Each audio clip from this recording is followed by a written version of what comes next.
I'd like to call the meeting to order. Good evening. I'd like to welcome everyone to the Henry County Zoning Board Advisory Board meeting tonight, July 10th, 2025.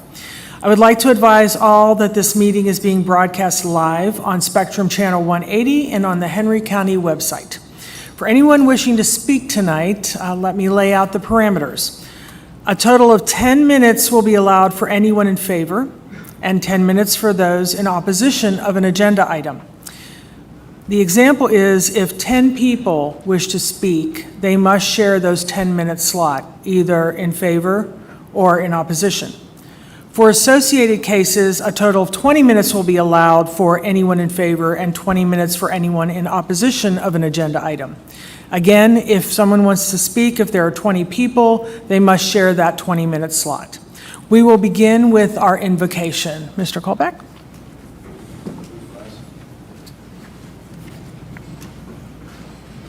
Heavenly Father, we thank you for bringing us together today.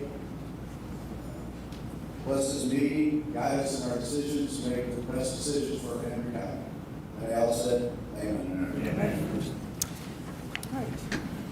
I pledge allegiance to the flag of the United States of America and to the republic for which it stands, one nation, under God, indivisible, with liberty and justice for all. Can I get an approval of the minutes? Make a motion to approve the minutes. So moved, and a second? Second. All right, all those in favor, please motion by saying aye. Aye. All right, minutes are approved. Also need a motion for accepting of the agenda. Make a motion to accept the agenda. Looking for a second? Second. Second, and all those in favor of accepting the agenda? All right, thank you. Agenda is accepted. Do we have any comments from staff? Yes, we do. Thank everyone. We'd like to thank everyone for coming out this evening to our zoning advisory board meeting. Unfortunately, we did lose Faith and Heidi to greener pastures. They're on to do great things. But fortunately for us, we've accepted two new planners, Ms. Diamond Owens and Ms. Joya Mitchell. So Diane and Joy, welcome. You'll be seeing their faces a lot. They'll be presenting cases at some point. So just give them a warm welcome. And that's all for planning staff comments. Thank you. Welcome, Joy. Welcome, Faith. We're glad to have both of you. All right. Well, that actually moves us straight into our agendas because we know we have a lot on tonight. So let's move to our first case. VR 2502, Salvador Giles of Ellenwood, Georgia, requests a variance for property located at 127 Chestnut Lane and land lot 65 of the 7th District. The property consists of 2.08 plus or minus acres, and the request is for relief from Development Standards District 4, presented by District 4. Good evening, Madam Chair, board members, and citizens of Henry County. The item before you is for property located at 127 Chestnut Lane. The request is for a variance to reduce front yard setbacks for the purpose of an addition to the existing residence. The subject property is shown in your exhibit books and on the overhead projection. This slide shows the aerial view of the property.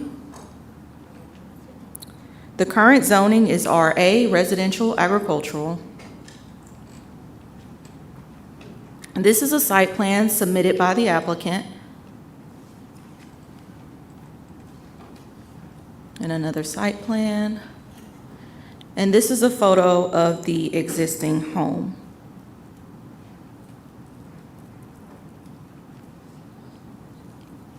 The existing home was built in 1966 per tax records. Chapter 2, Section 2 of the ULDC requires a 75-foot front yard setback for the RA zoning district. According to the site plan, the home currently sits approximately 27.6 feet from the front property line. The applicant is requesting to reduce the front yard setback from 75 feet to 27.6 feet. Staff recommends approval of the applicant's request with the following conditions as shown on the screen. Thank you, and I'd be happy to take any questions. All right, we will move to anyone wishing to speak in favor of the case, or the applicant can please come forward.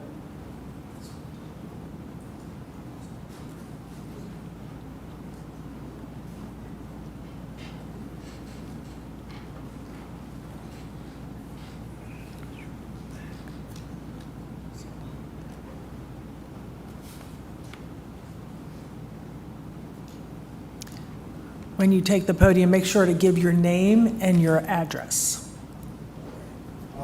My name is Miles Traylor with Rock Construction, and I'm speaking on behalf of 127 Chestnut.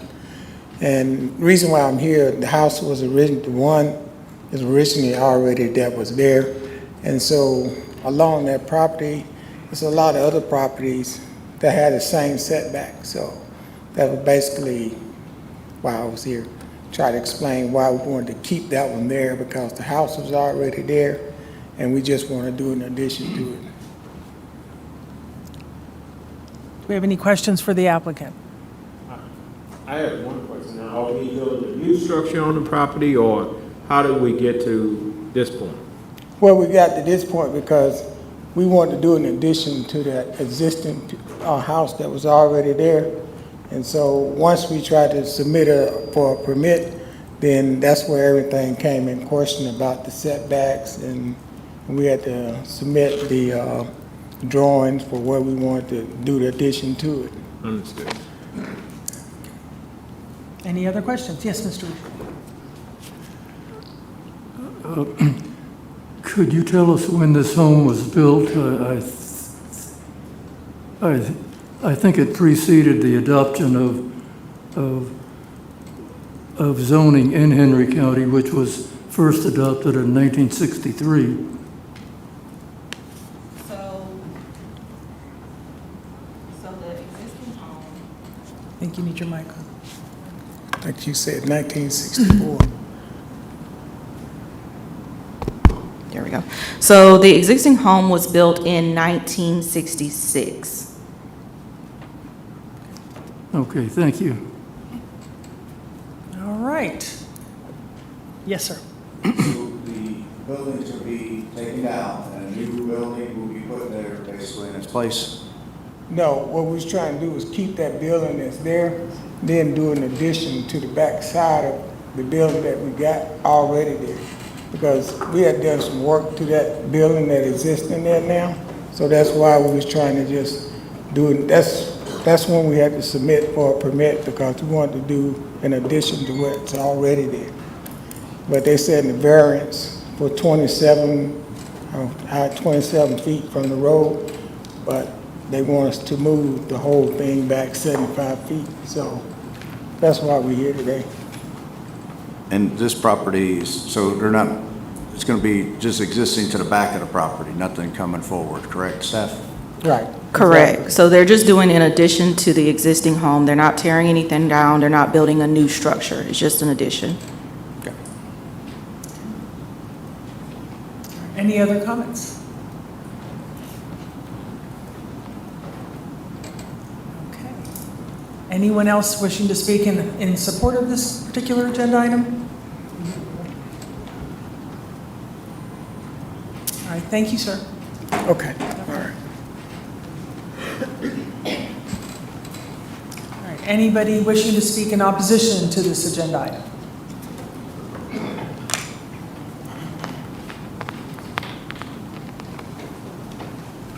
Make sure to state your name and your address, please. My name is Zachary Phillips, and I'm at 137 Chestnut, which is in front of that property. I don't know how this will affect my property. I'm not real sure, so I thought I might show up and give my opinion about it. You have to do your due diligence when you buy property. I think everybody knows that. I bought my property as is, as he did. And we bought it based on the seclusion of the property. And what I'm hearing is that if you allow this variance, it allows him to put a road back behind my property. I don't know if that's true or not, but that's what I'm understanding. It'll create where they can put a road that goes behind my property to go to his property. We're behind a cemetery, and right now we're having trouble because that road that comes to my property, people are having sex, they're doing drugs, and I'm having to deal with that. I have a family. Also, we have animals. If you open that up back there, you're creating accessibility to the property from whomever, and then you're creating a way for the animals to also have a chance to get out and get into the road. So I don't know how that affects my property. I'm not sure that's what they're doing, but that's what I understood. Thank you. Next. You got Sorry. anything else? No, he covered everything. I'm at All right. 137 too. Thank you. All right, thank you. Anyone else wishing to speak in opposition to this item? Staff approach. Any questions for staff? Have one other person. One more person. Thank you.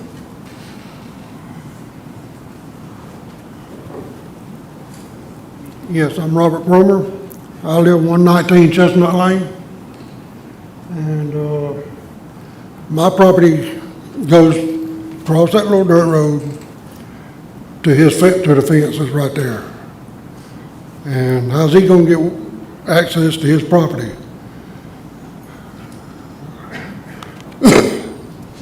Yeah, we typically don't ask questions. It's a great question for you to ask, but we don't answer we wait till we have other questions. So if there's any more further information you'd like to provide to help us understand your situation. Okay, I mean, he has no well, no water, no septic tank.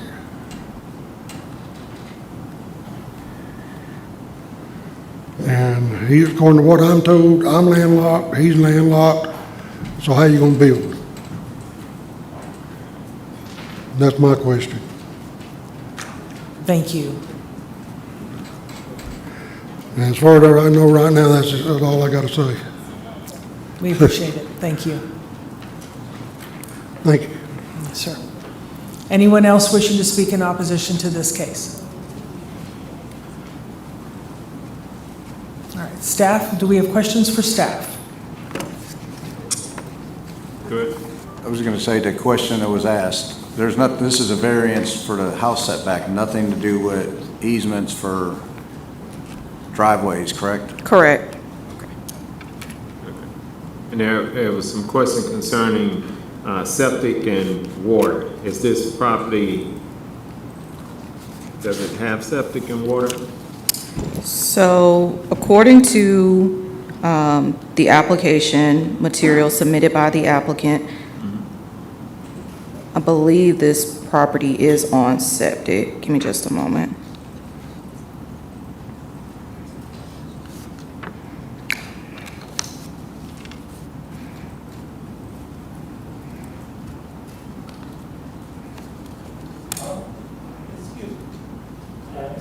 Hold on a minute, sir. Hold on one second, please. I'm sorry. Chair, I would add that when the applicant submits for building permits, at that point, part of that process would be submittals in reference to existing septic tanks or any new septic tanks or improvements. So that'll all be handled during that permitting process. Understood. This is the first step in that particular movement. Without this variance, that can't proceed. That is correct, given that the site is legal non-conforming. Mr. Van. It seemed like there was one drawing that had the septic in the picture. If you changed screen. Yes, I do believe the other site plan has a Right septic there. field on the site plan. That's correct.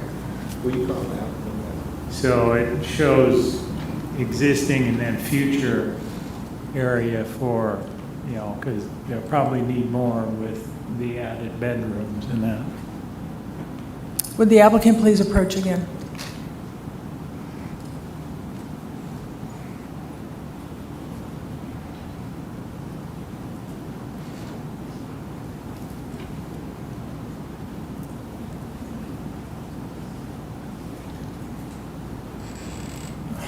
Sir, I do have that question. As of this point, Are you aware that once permitted, that you will have to bring this property up to par? Yes, sir. Okay, and is the plan to include septic? Yeah, we already got approved for the septic, Okay. so. And as far as, he mentioned about a road, well, on the backside, we're not bringing in any road from that side. We're just using where the existing road is, that's the only road that's coming to that house. And that's the intent, to use the existing road and not to use any other roads or try to construct any other roads? Exactly. Okay. All right, thank you. Any other questions for the applicant? All right, thank you, sir. Okay. Any other questions for staff?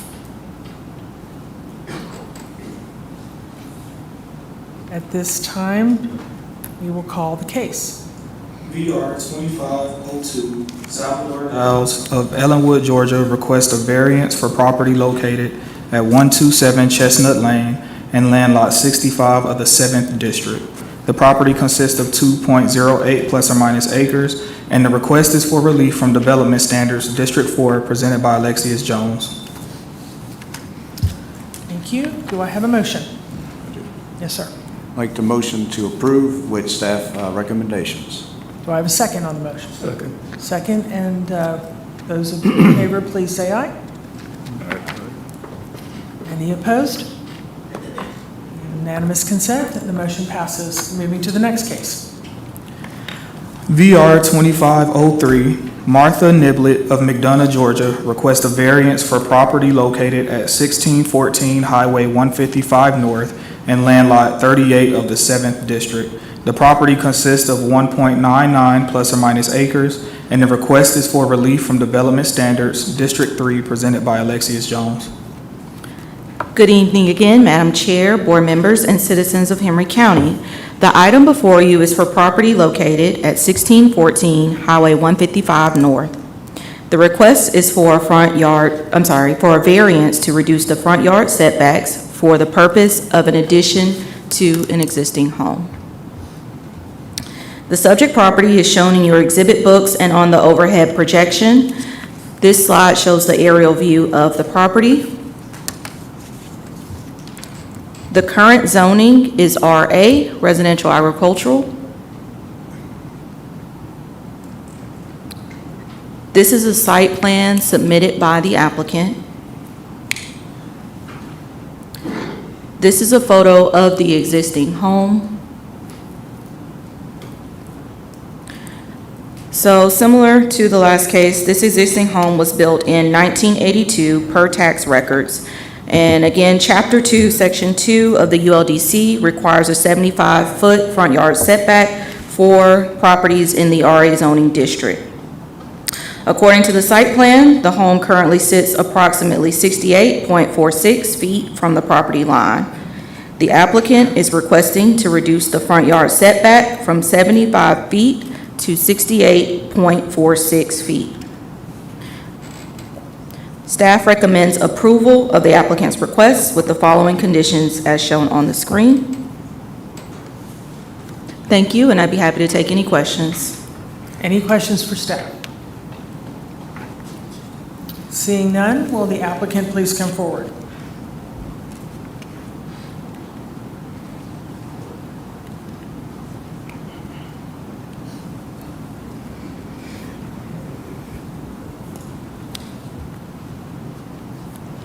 Please state your name and your address. Martha Niblett, Highway 1614, Highway 155 North, McDonough, Georgia. Go ahead and please state your case. Just provide information so that we can understand what you're trying to do. I'm sorry. No problem. I'm wanting to build an extra room onto my home. I'm sorry, I get emotional. I'm getting older. I know I need, someone to live with me, so I just want to add another room onto my home.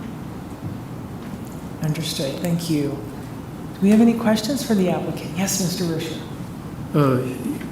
Yes, I did see this property this past week, and I think that your addition would be it would be to the north end of your home. It would not interfere with the small structure, which I guess is for a well in your front yard? No, sir, it wouldn't affect nothing with that. Okay, but anyway, I don't think it interferes with any other homes. It's next to the church, I believe, or close to it. 1,600 feet from the church. So, okay, that's all I had to say right now. Okay. Mr. Boucher, anyone else have questions for the applicant? All right. Would you like to add anything else? Can my daughter talk for me? Sure, absolutely. She can come forward. If she needs anything else. And please go ahead and state your name and address too. Cynthia Niblett, 1125 East Atlanta Road. Yeah, we have talked about this for a while now, as my mom is getting older and does have some medical problems and everything. And of course, I'm single, she's a widow, and there's no reason in this day and time she should live up by herself, especially the way the world is getting. And I said, Mama, I don't have any animals, I don't have any family. Why don't you allow me to move back in with you? And she's like, well, I go by Cindy. She's like, well, I don't have room for you, because she has her one bedroom, she has her spare bedroom, and then she has her little room like where she does her sewing and everything. So we discussed it with my sister that lives out of county. Why don't we just have a small additional room built on? And she's like, well, that would be a great idea. And I could be right there with her anytime she needs help. Thank you. Yes, ma'am. All right, thank you both very much. Okay. Anybody else wishing to come forward to support this case?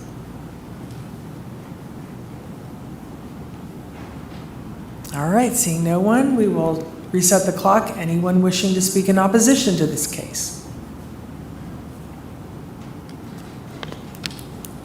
Seeing no one, any other questions for staff?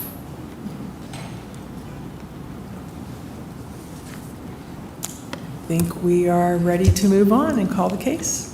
VR 2503, Martha Niblett of McDonough, Georgia, requests a variance for property located at 1614 Highway 155 North and Land Lot 38 of the 7th District.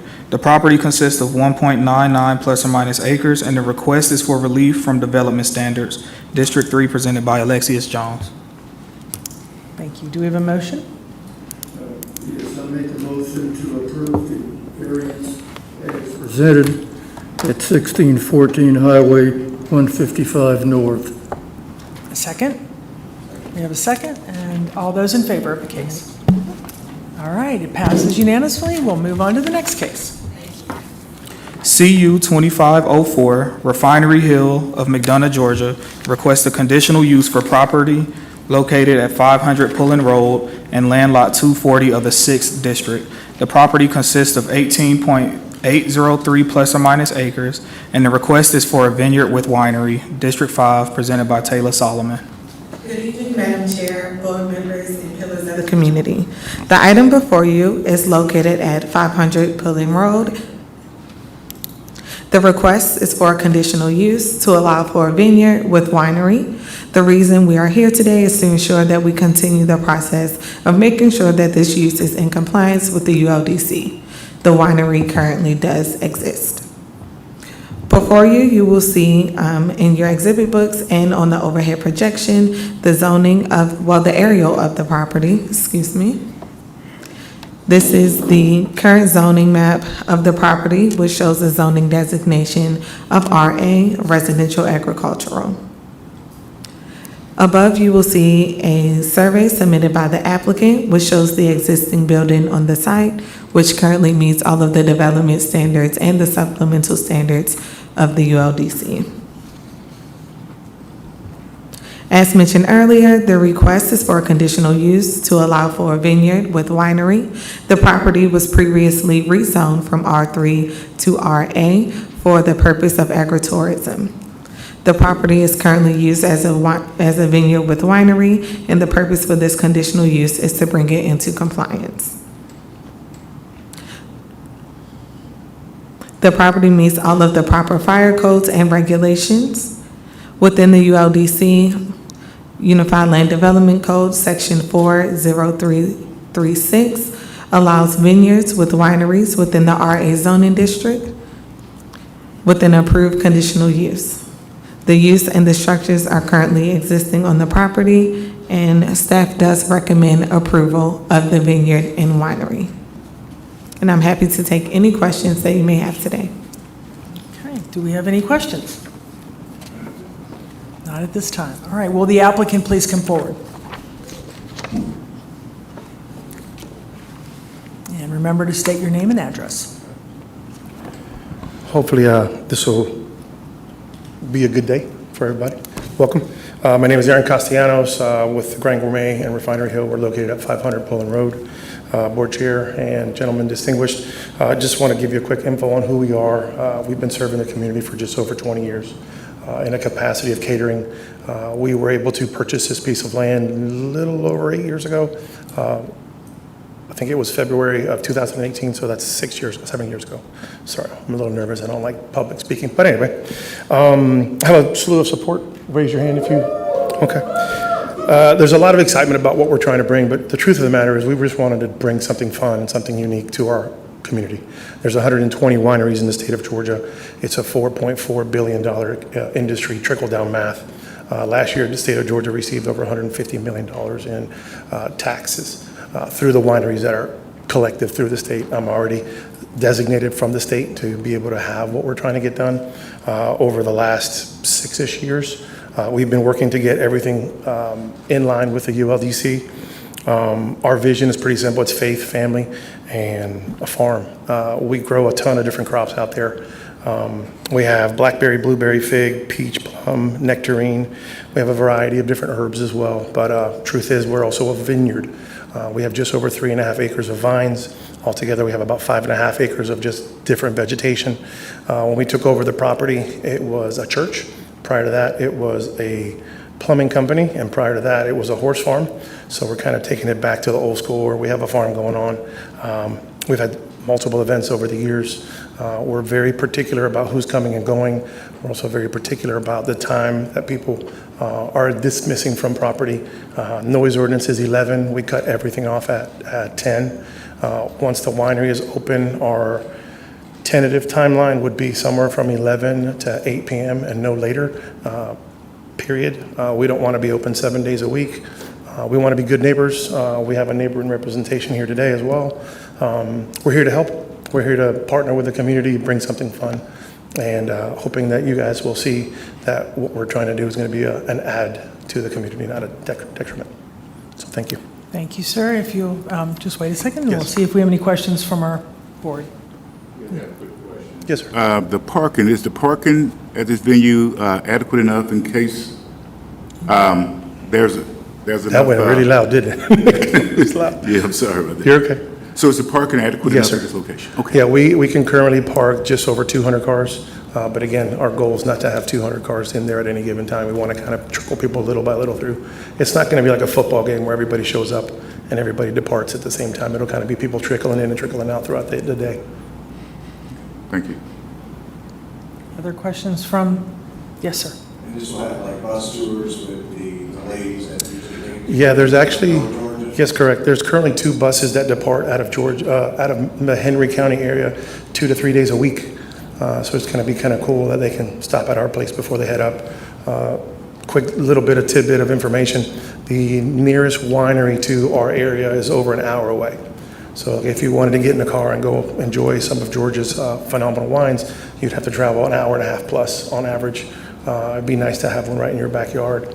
But yeah, correct. We have plenty of parking, and yeah, we will be able to do tours. There's mention that the city of McDonough may be sending a trolley with the 2 new trolleys that they bought, if we can get this done to that. So people from the square and in this side of town will be able to get on trolley and head over there. So that'll be a nice add as well. Yes, Mr. Reach. Okay, this is approved. What types of wine would you be? The short-term goal is to have fruit wines and muscadine wines. And then the long-term goal is to also be able to bring in some good wines from California. I have connections in in Oregon to bring in some nice Pinot Noir. I have connections in Spain to bring in some Malbec. The goal is to have a nice eclectic mix of things so that everybody who's coming in can have something that they can like. And you'll be shipping wine out of there as well? Short-term, no. Long-term, potentially, but I don't see that in my initial plans of doing this, no. Well, I have to go to Dalton now and bring the wine back for the wife. So And you it's know 2 what- hours through Metro Atlanta. It's a little dangerous. Yeah. Because I don't want to spill any wine bottles. No, you don't want any wine breaking. We will potentially do that, but at the moment, that's not in the forecast. We're going to be a Georgia farm winery, so we'll be going through the agro side of it. So we have the potential to do that, but I don't think that's going to be happening anytime soon. But the good news is you don't have to drive 2 hours down the road. Any other questions? I have a question to clarify. Are you Yes, ma'am. going to have it as a venue for any other types of events? It's currently a venue, yes, ma'am, and we will still be doing private events, but not with the same frequency. It'll probably be a little less because we'll be open on most of the days that we're having events normally. So where we would normally have an event, let's say on a Friday or Saturday, we would probably be open with a winery, so it would probably be less than it is currently. Can I make a recommendation? Yes. Grow some Viognier. So, Fred, say that again? Grow some Viognier. It is written down. We could If it'll rival grow, Virginia. if it'll grow in McDonough, that's another thing that we have to deal with is people say, well, why don't you grow different types of vinifera? Well, I would love to, but it doesn't grow in McDonough. Our altitude is right around 800 feet between the heat and the drought or the excess water. We deal with powdery mildew and stuff like that. So it's very fickle to grow a grape in our area. North Georgia doesn't suffer like that, but we do. Yes, excellent. But if I can grow it, I will absolutely try it. All right, any other questions for our applicant? No. All right, thank you. Yes, ma'am. And we will Thank you, guys. need to bring Appreciate it. you back up. Any others wishing to speak in support of this case?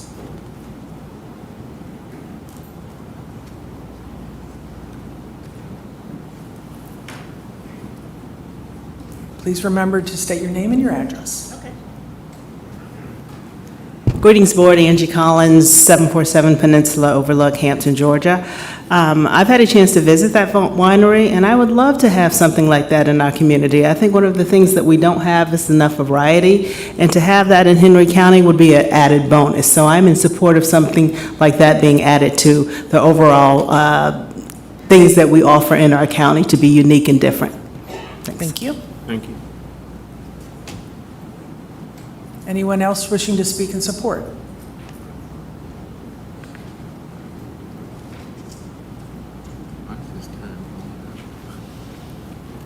Good evening. My name is Lisa Passadag, and I'm at 1429 Empress in McDonough, Georgia. I'm here today just to express my strong support of the supposed vineyard and the winery project.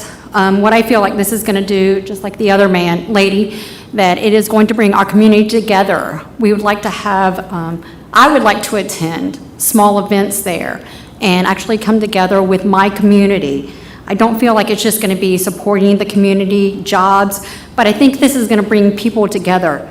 Today, we feel like we've got the counties divided, the world is divided, our country's divided, and we need to do more to bring people together and enjoy each other and learn about each other. So again, I'm going to urge you to please support this and approve this. Anyone else wishing to speak in support?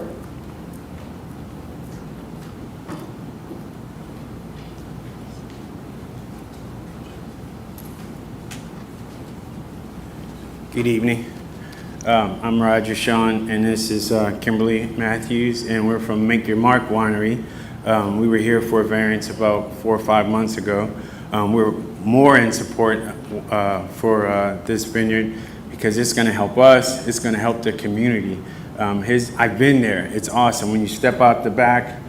And you feel like you're somewhere else. It's gorgeous. So he has the setting for it. The personality, the demeanor, very personable, and I know it's going to be great for the community. We can work together. Our vineyard, we can't have folks on our property. It's only to manufacture wine. So this is a plus, for us. So we hope that you'll support him, and I just think it'd be great for Henry County. For the record, can you give us your address? We live at 840 Colvin Drive. Thank you. In Locust Grove, Georgia. Thank you. Thank you both. Okay.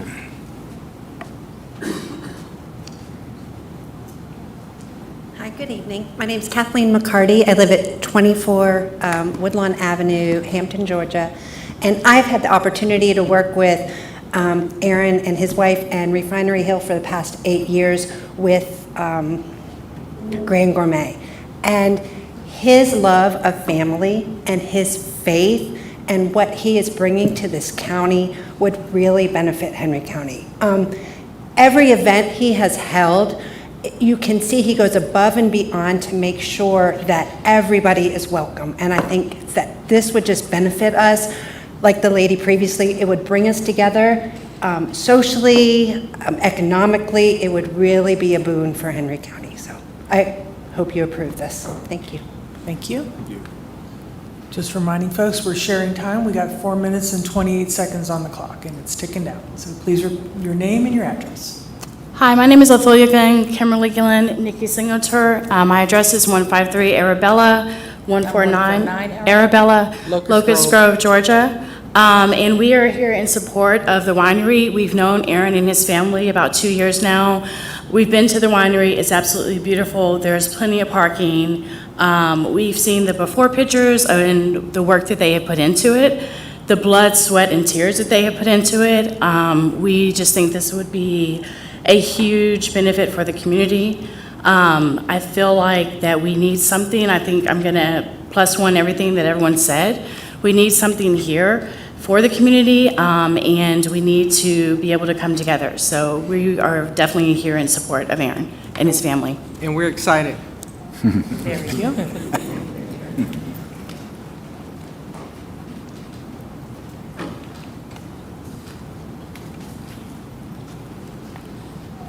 Name is Jason Bivens, 164 Fisher Mill Drive, McDonough, Georgia.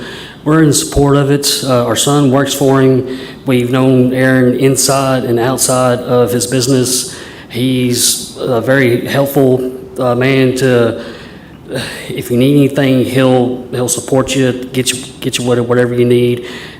He's helped out with the relief up in Tennessee when they needed some help and supplies and all that. But with the refinery, it'll be good for the community. It'll be something different. It'll be something fun. The property is gorgeous. I mean, a bunch of wildlife. I think people would be amazed on what's all out there and what it looks like. And I mean, he's a friendly person, and the family's very loved, and they love everybody else. Thank you. Just reminding folks, we have 2 minutes and 23 seconds on the clock. I'll be quick. I'm Melinda Klinakis. This is my husband, Tony. We are at 558 Country Club Drive in Stockbridge. And we have known Aaron for at least 15 years. I've been on a mission trip with him to Guatemala. I've seen this man work, and everything he does, he puts his heart into it. And you won't find a man with more honor or more integrity to run a business in this county. So we're behind him 100%. Additionally, I think that one of the things that we're missing is the fact that Aaron is a master chef. So to go along with that good wine is going to be a lot of good food. And it definitely will bring people together. I kind of look at his request, and equate it to Southern Bell Farms on what we have over there. The joy that it brings to the community, the fruit, the vegetables, the ice cream, all of that. It's definitely going to bring people together. Thank you. Thank you. Anyone else wishing to support this particular case? All right, we'll reset the clock. And anyone wishing to speak in opposition to this case?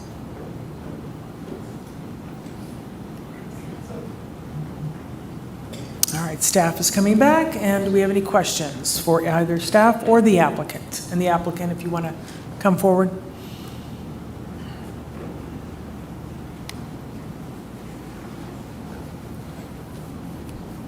And yes, Not a question, but a statement, but thank you for bringing something, everybody wants to come build tiny homes and a lot of, you want to keep a farm and do something different and it's not been easy. nice for this community, so thank you.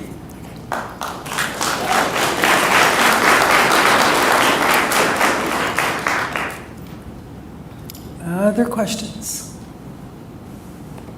All right, thank you, sir. Thank you. If we don't have any other questions, we can call the case. CU 2504 Refinery Hill of McDonough, Georgia. Request a conditional use for property at 500 Pullen Road and land lot 240 of the 6th District. The property consists of 18.803 plus or minus acres, and the request is for a vineyard with a winery, District 5, presented by Taylor Solomon. All right, do we have a motion? Yes, Madam Chair and fellow board members, I make a motion to approve CU 2504. Your motion, second, please? Second. A motion and a second. All those in favor? All right, passes unanimously.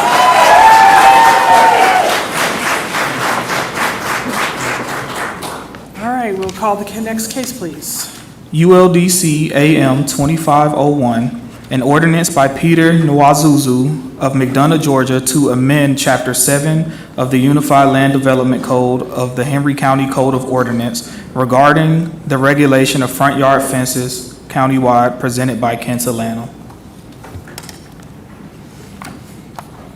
Good evening, Chair, Vice Chair, board members, and citizens of Henry County. The item before you is force of habit. Item before you is for a request to change the Unified Land Development Code and how it regulates front yard fence requests.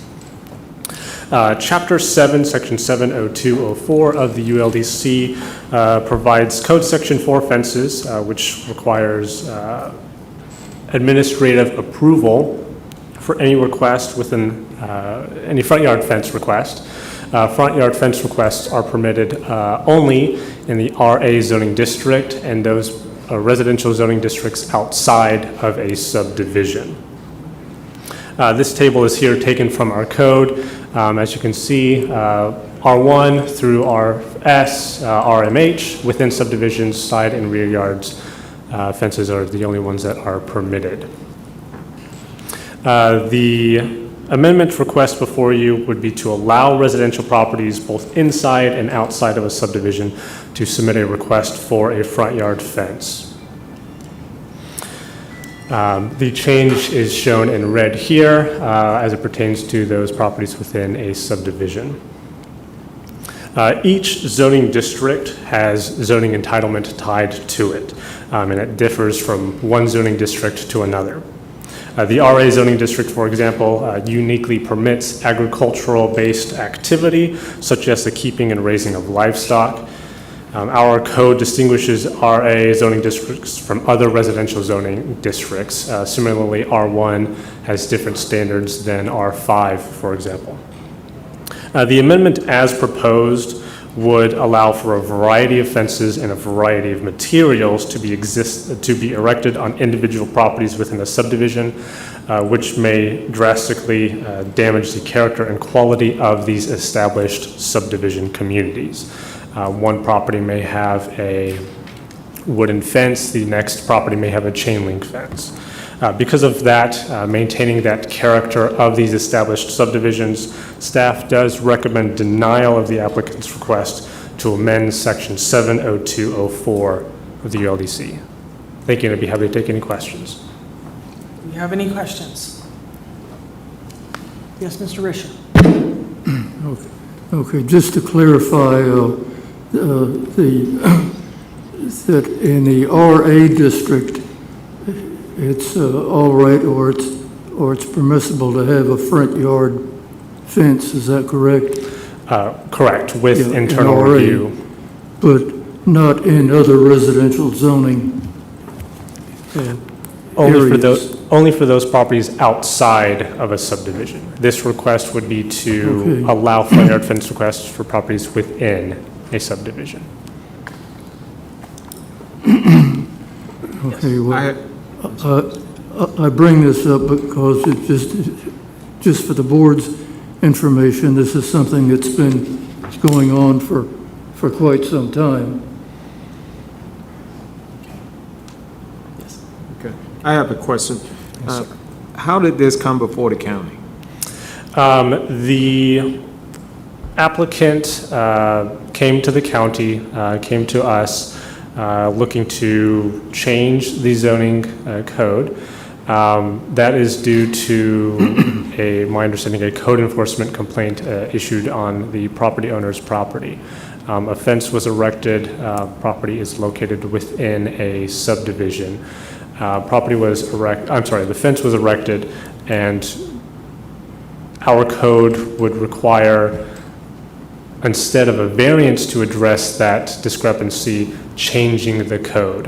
Variances are strict in what they can and cannot be applied to. A front yard fence request, unfortunately, is not one of those varianceable items. Understood. Any other questions for staff? Yes, sir. If it had been allowed, like in a RA, would there have been the need of a building permit? Fences do not require a building permit. They only require a building permit if they're brick columns, for example. Anything with a footer, but a wooden fence, no permit necessary, just review from our architectural review committee. But they would have to be reviewed? Yes, they would still have to be reviewed. Would have by had us. to come to you first? That is correct. Okay. Thank you. All right. Seeing no other questions for staff, will the applicant please come forward?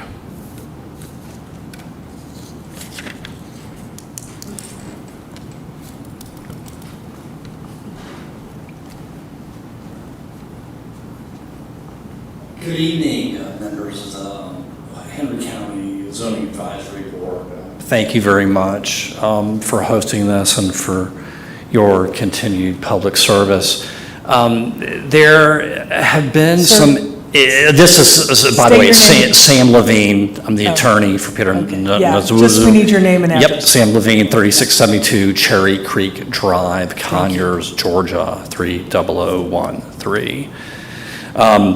There have been some inadvertent omissions concerning this. If you go back to the original application, my client, the applicant, went through the proper channels, submitted an application which was not responded to in a timely manner.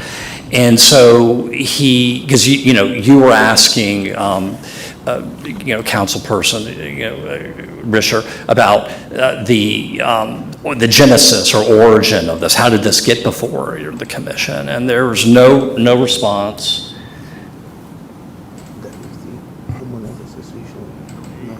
Yeah. Okay. All right. And so when there was no response, and let me clarify something. This is the application was not to the commission, but to the HOA, who incidentally has not protested or opposed the continued existence of the fence. The purpose of the fence is to ensure, at least from his vantage point and most, the safety and security of the property, to keep intruders out. And as it stands now, the enforcement of this is selective and inconsistent. There are other homes in this community that have fences. And as far as I know, there has been no enforcement action taken against them. And so in terms of, the big picture, is this going to enhance or diminish the character? And I would submit to you that approving this amendment will allow individual homeowners to secure the property. It won't affect the character of the property. It won't interfere with any view in the property. It won't diminish property values. In short, there is really no reason not to. As we know, and as what has been evident and articulated over and over again, locally, statewide, nationally, is, the law is a law, and we have to follow the rule of law. But if it's for the greater good and in balancing the equities and based on the totality of the circumstances, as is the case here, it's worthy of amendment. And this isn't a radical amendment that is destined and doomed to adversely affect property values or the community. This is something that will bolster, much as our friends that just left, who with the winery, this is not a winery, this is a fence, but the point is the same. And so, as we know, by the time these proposals ultimately get passed, they can undergo changes, and we're not averse to that, but we are opposed to unequal and unfair treatment, with all due respect, by the county in favor of one homeowner against another. And if one or more other homeowners currently have a fence, like my client does, and they do, then the enforcement needs to be consistent, and right now it's not consistent. But in any event, if we're talking about the best interest of the property and keeping consistent with the mission of Henry County, and that's to create an attractive area with order and safety and continuity, and I think this amendment does that. Would the applicant like to have anything from their homeowner? Yeah. So why I would want to amend this is because if you look at the code, it's confusing. First of all, it said that you don't need a permit to do a side fence and rear, and then there was an asterisk there. The asterisk said that on the that when you live in a subdivision, you're not supposed to have a fence on your front yard. But if you don't live in a subdivision, you can have a fence. Now, the problem with this is that the ordinance does not have a grandfather clause. There are people in our subdivision who have front fences. At least I know about 2 homes in our subdivision that has front fence. And nobody seemed to have bothered them. So the question now is it constitutionally fair for 2 homes to have a front fence in the same subdivision and one is not allowed? And then there are other homes in our street that they have a side fence, but it protrudes to the front yard.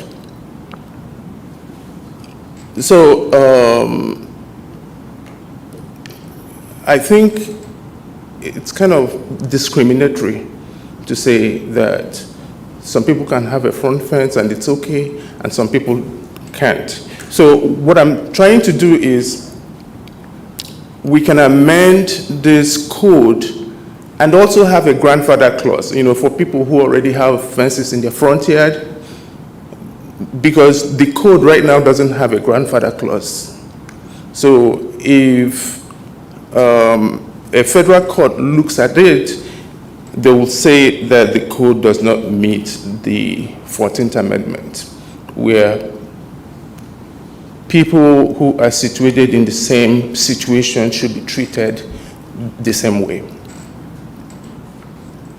And I am not suggesting that any kind of material should be used for front fence. What I'm suggesting is that the county will still have a supervisory role to approve or not to approve the materials. Like I used wrought iron, and it's beautiful. I'm surprised, he should have had a picture of it.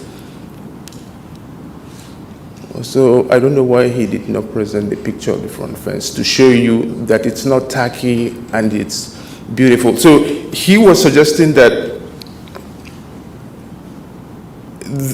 having a front fence would fracture the aesthetics of the community.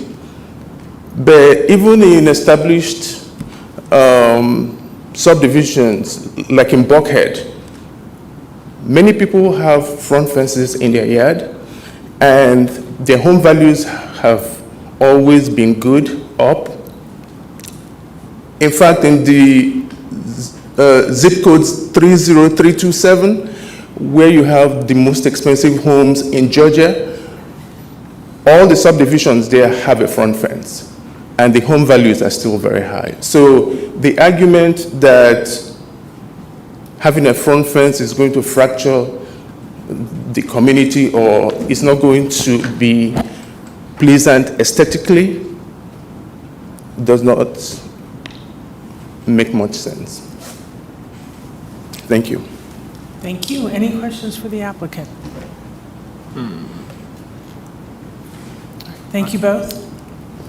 Is there anyone else wishing to speak in support of this case? In support of the case? You can come forward, sir.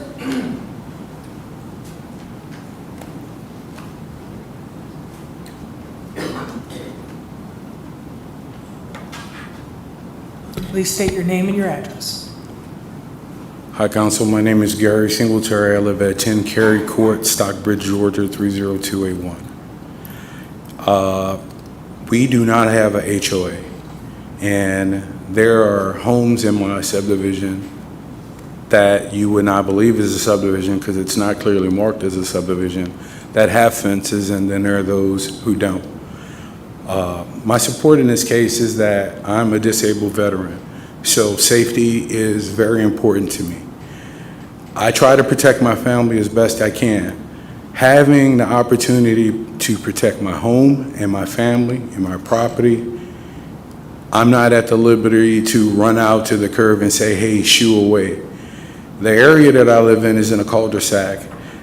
We've had a recent subdivision development where flipping is now being pushed all the way to Jonesboro Road. So now we have an influx of cars who are looking for a way to cut through our neighborhood to make it to the other end. It's only going to increase in volume once this development is finished, which then worries me.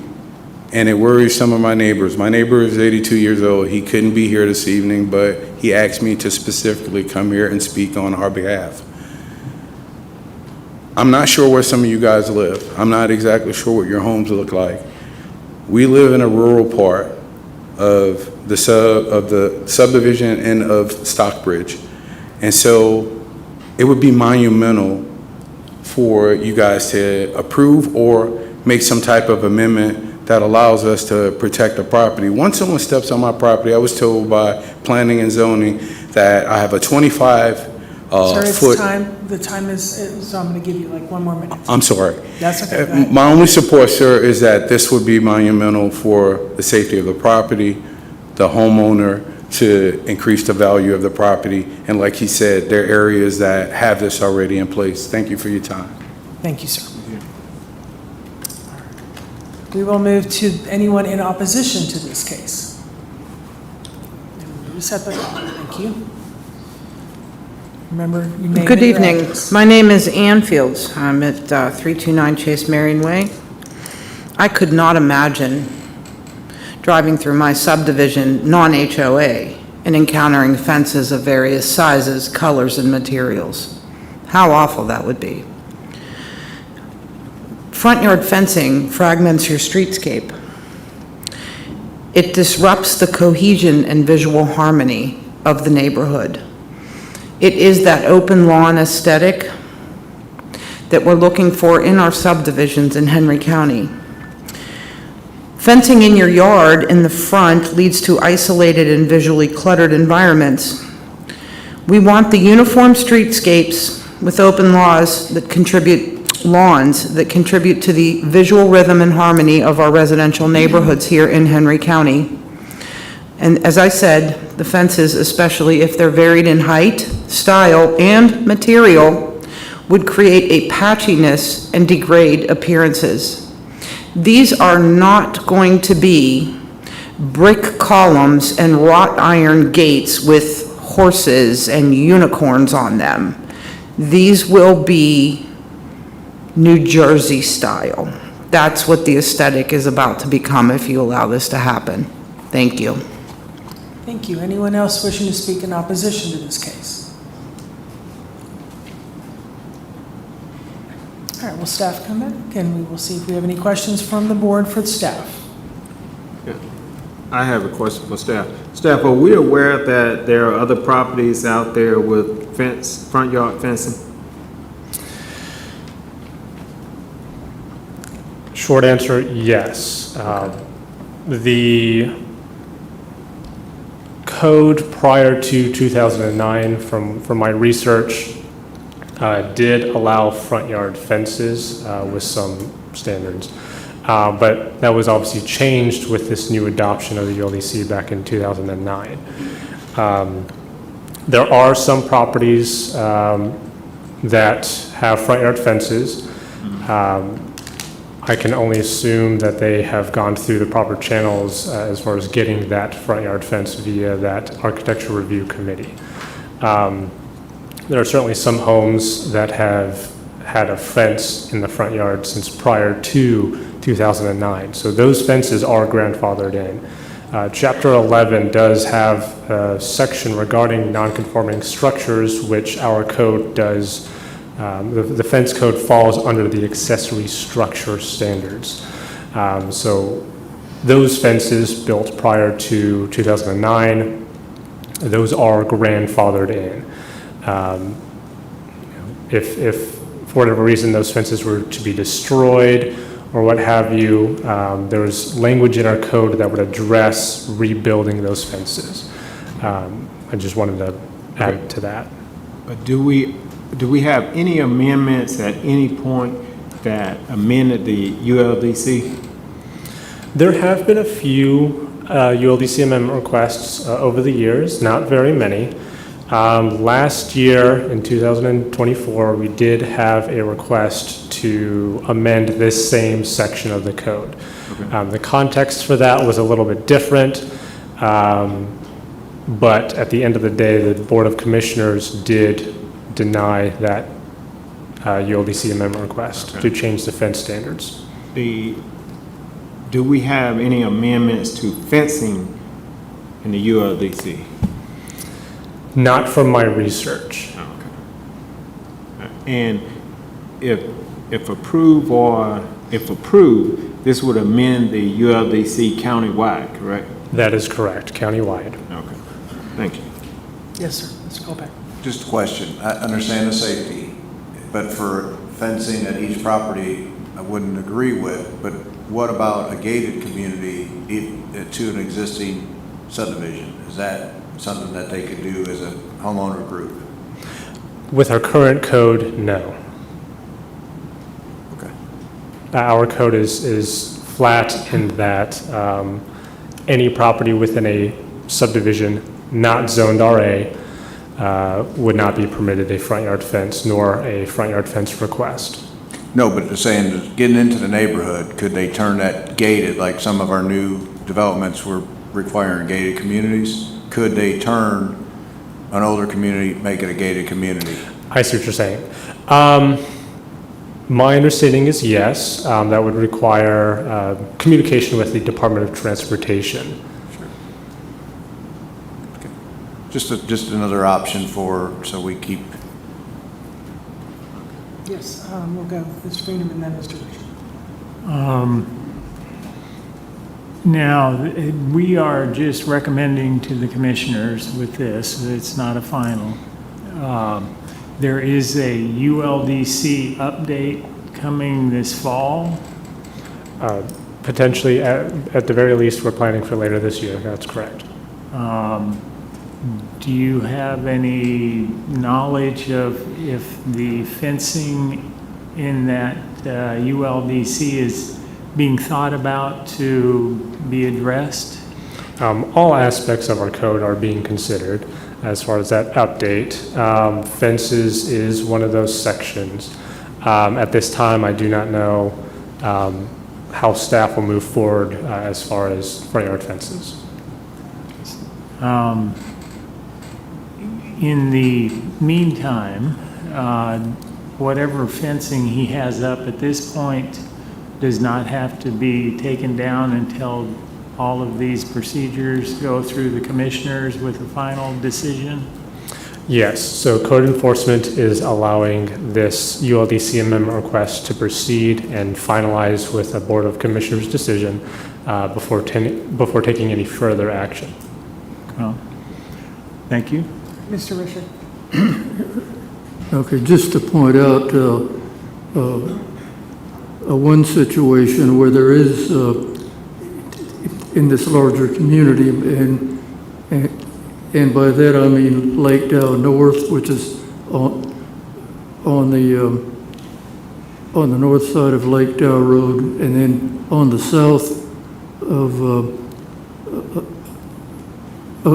Lake Dow Road is Lake Dow Estates. Now there is one home that has a security fence in the front yard, but here again, all of Lake Dow is RA zoned,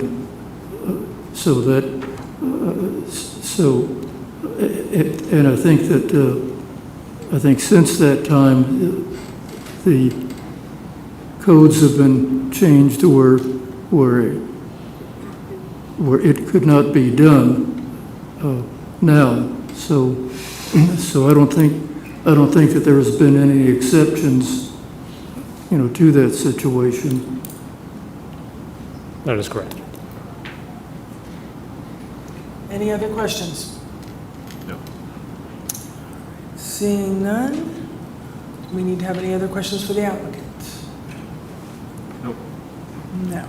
All right, we'll call the case. ULDC AM 2501, an ordinance by Peter Nwazuzu of McDonough, Georgia, to amend Chapter 7 of the Unified Land Development Code of the Henry County Code of Ordinance regarding the regulation of front yard fences countywide, presented by Kent Alano. Can I get a motion? Madam Chair, I'd like to make a motion to deny request AM 2501 in compliance with county recommendation. All right, the motion is to deny with the county recommendation. Do I have a second? Second. All right, we have a motion and a second. All those in favor? All right, motion has passed unanimously. Next case. RZ 2431, Tyler Shoup of Sandy Springs, Georgia, requests a rezoning from RA Residential Agricultural to RA Residential Agricultural and R1 Single Family Residential for property located south of the intersection of Cone Drive and Bethany Drive and land lot 246 and 247 of the 7th District. The property consists of 143.41 plus or minus acres, and the request is for a single-family residential subdivision, District 1, presented by Alexius Jones.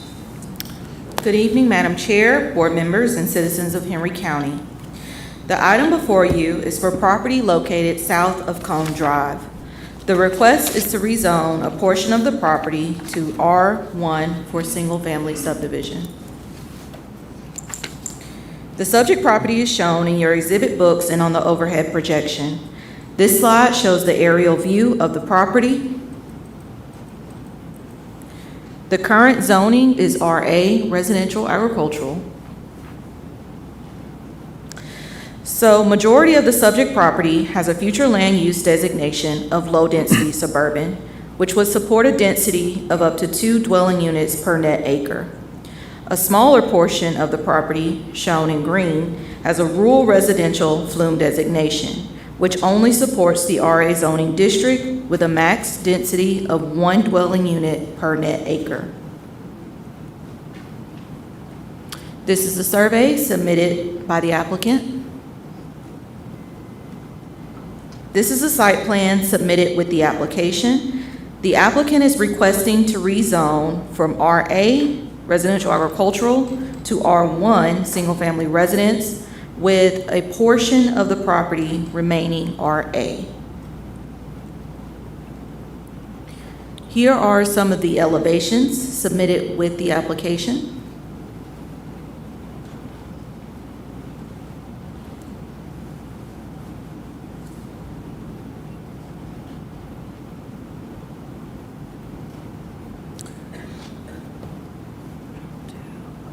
Here are some comments submitted by other departments. The applicant is requesting to rezone a portion of the property from RA to residential agricultural, from RA residential agricultural to R1 single-family residence for the purpose of a single-family fee simple subdivision. Although the proposed R1 rezoning lies within the low-density residential flume and does not conflict with the comprehensive plan, staff is recommending denial based on long-term planning concerns related to zoning integrity and development consistency. Specifically, the request would result in a split zone subdivision with 7 lots remaining RA and the remaining 62 zoned R1. From a land use administrative perspective, split zoning within a single development could present challenges. It could complement enforcement of zoning standards, creating potential confusion for homeowners and builders.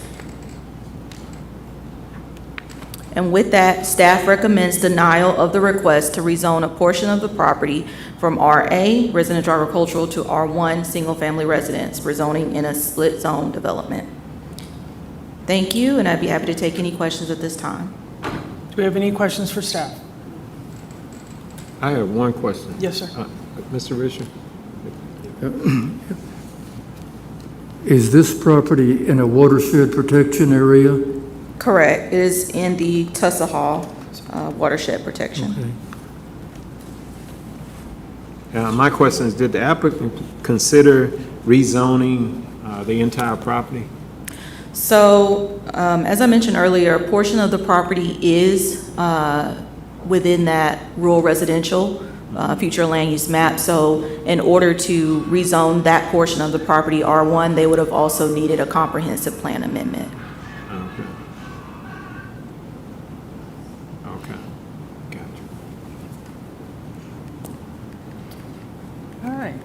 Nothing else. No questions at this time. Would the applicant please come forward?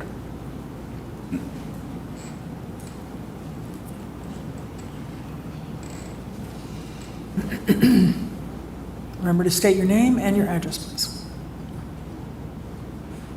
Good evening, everyone. My name is Tyler Schuh. My address is 8415 Sandy Springs, Georgia, 30346. Thank you for the presentation. I certainly understand the concern regarding split zoning, and we wouldn't wish to go against the county's vision for zoning concerns moving forward. There was a question regarding whether we as the home builder considered rezoning the entire property, and we thought the right approach to be agreeable with the county's vision was to not go against the future land use, but we certainly want to come to a resolution. I see it going two ways, and we're open to working through it. We could either go against the future land use on the rightmost parcel. As a reminder, there are 4 parcels in this subdivision, 3 of them on the west our proposed rezoning does align with the future land use. The one on the east does not. We could rezone all of them to R1, or we could leave the easternmost parcel out of the rezoning. And those are all my points for now. Do we have questions for the applicant? Okay, seeing none, thank you. Thank you. Anyone else wishing to speak in favor of this case? All right, seeing no one, we will ask anyone wishing to speak in opposition to this case.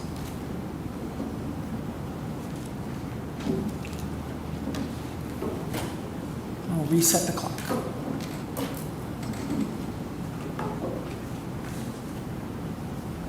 Remember to state your name and your address.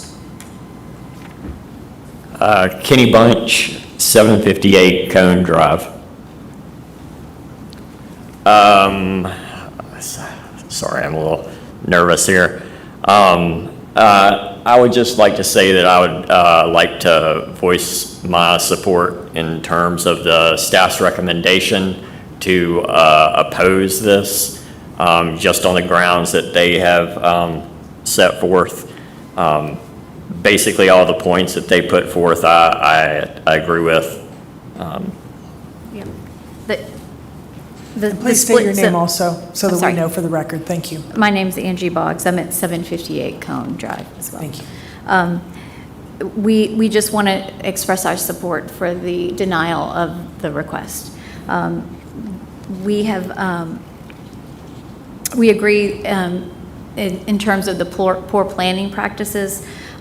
Inconsistency in development standards does create long-term enforcement issues, confusing property boundaries, regulation, and it goes against the intent of the Unified Land Development Code. The area is actually not suited for high density. The entire surrounding region is RA. All the homes in the area are zoned RA, so this would be an exception for the area. It is in a watershed. It's in the Tussahall area. The Tussahall Reservoir area runs behind. And there's some watershed protection back there. Perhaps that's why they're proposing this split zoning. Also, the traffic infrastructure strain. Again, this is rural Locust Grove. So we're talking about putting in a massive subdivision in this area that doesn't have the infrastructure. It also does not have sewer. There's septic concerns, and putting this much strain, it's proposed to be a septic system. And with the reservoir behind it, could be an issue. I think that was one of the points that the planning group brought forth. Already in the area, this would create additional 19 seats in the school system. Already in the area, the elementary school down the street has modular classrooms. It would put in additional strain.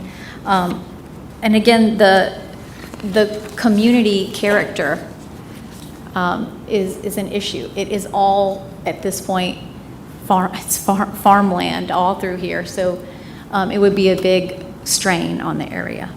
And I'll let him speak. Hey, everybody. My name is Pilot Bunch. I live at 758 Cone Drive, Locust Grove, Georgia, 30248. Good evening. Like we've already said, Tussahall Reservoir Watershed Protection Area bumps right up against the property.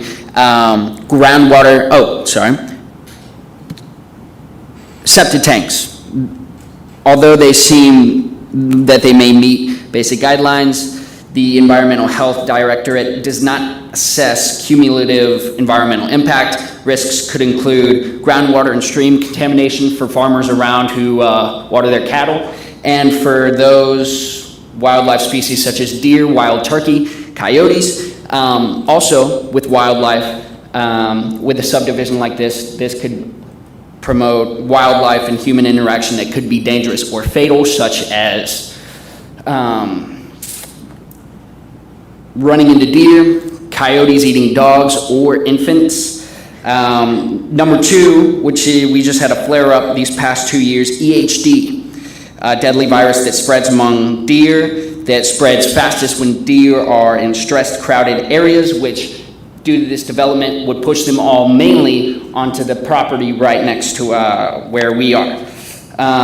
This could include sudden die-offs. There is no cure, no vaccine. It would destroy and decimate the deer population, ruining it for not only farmers around, but hunters and people who live off of deer and hunting. And yeah, I stand with the staff on denying this rezoning request on behalf of clean water, wildlife health, and rural character. Lastly, it would be inconsistent with the development standards, long-term regulatory confusion, and pressure on surrounding landowners to rezone against their will, such as older farmers who are trying to sell their land to maybe a family of 5 or this or that, who want to preserve the A1 land and lifestyle, but they feel that they have to sell out to these massive corporations trying to build, let's see, subdivisions or warehouses around Henry County. So thank you very much. Thank you. Anyone else wishing to speak in opposition to this case? We have 4 minutes, 12 seconds on the clock. My name is Connie Snow, and I'm with Conserve Henry. I live at 426 Chase Marion Way. I want to echo on what these people have just spoke about. I've lived in my home for 21 years.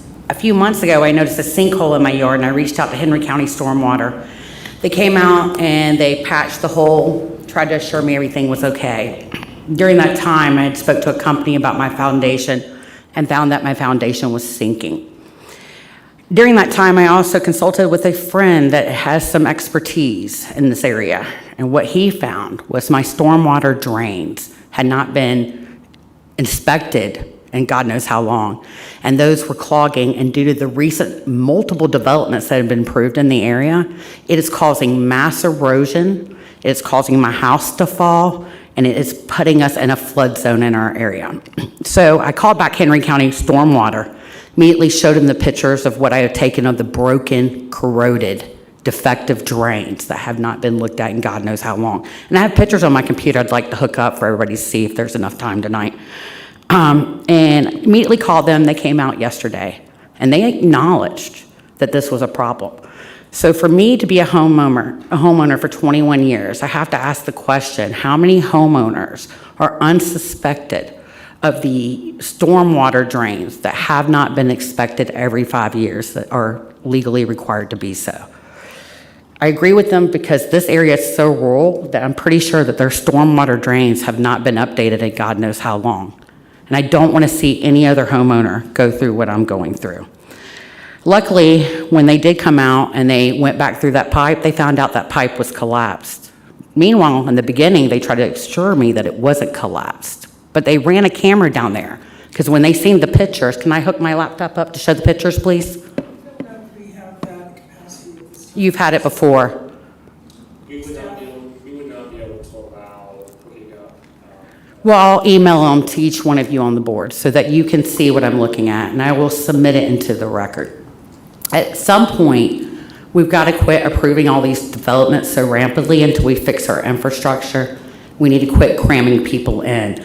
I'm actually speaking on every development on here tonight, and I'm asking you to say no to everyone. Now, I know staff declined this one, but I'm asking that you decline everyone until you fix our root issues. We have 27 schools failing, stormwater drains that are incapable of handling the developments that are happening around us. My creek is dying. The sediment in my creek right now from the developments that have been approved through annexations to the city of Stockbridge and their lack of following through and the county's lack of making sure that these cities that keep annexing land off do the right thing is impacting the health, welfare, and safety of every citizen in this county. And I want to protect my investment, and I ask that you do the same for us. Thank you. Everybody's time, so we do have a minute 30 left. We just want to make sure that everyone gets to speak, so let's hold your applause. Ann Fields, 329 Chase Marion Way.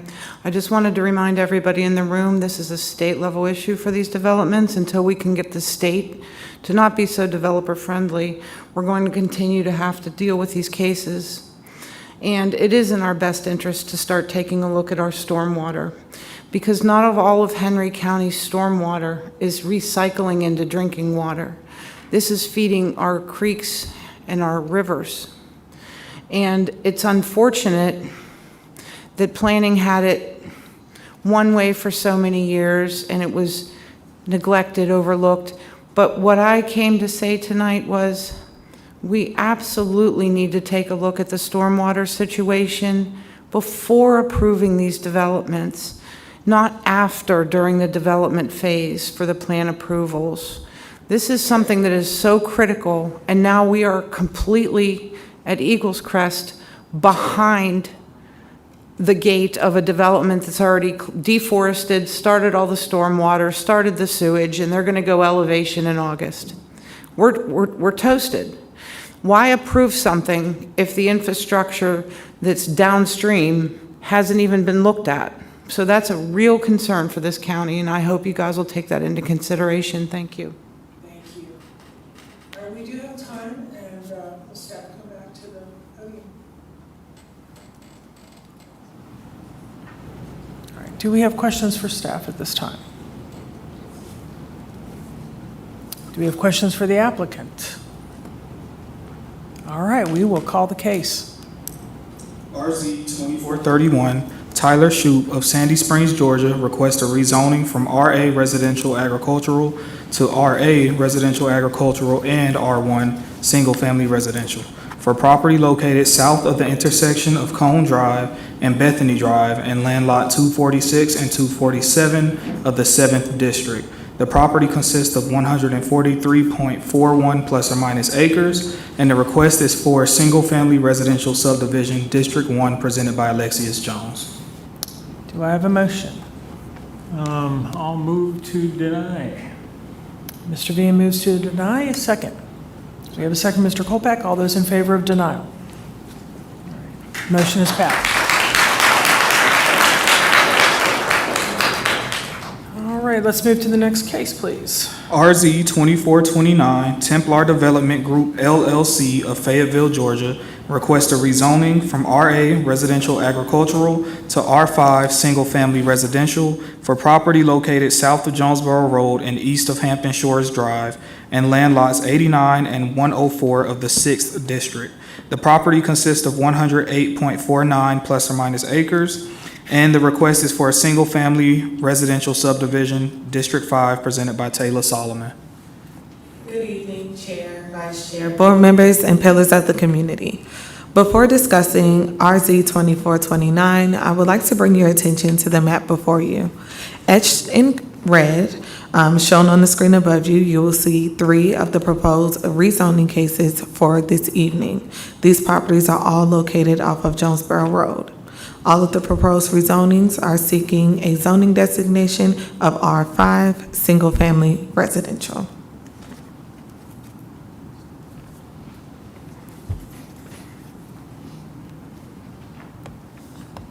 The rezoning request before you this evening is for the property located south of Jonesboro Road and east of Hampton Shores Drive. The property is currently zoned RA, residential agricultural, and the applicant is requesting a rezoning to R5, single-family residence for a single-family development. The subject property is highlighted in green on the map before you this evening, showing a designation of RA, residential agricultural. The area in the immediate vicinity of the subject property consists of R2, R3, and RA lots. The future land use designation of the property is medium-density residential, which supports up to 4 dwelling units per acre net. The slideshow before you shows the input we've received from various departments regarding infrastructure as well as public safeties. The details of each department's comments can be found in your exhibit books. This slide shows the boundary survey of the property provided by the applicant, including multiple lots totaling to 108.49 plus or minus acres.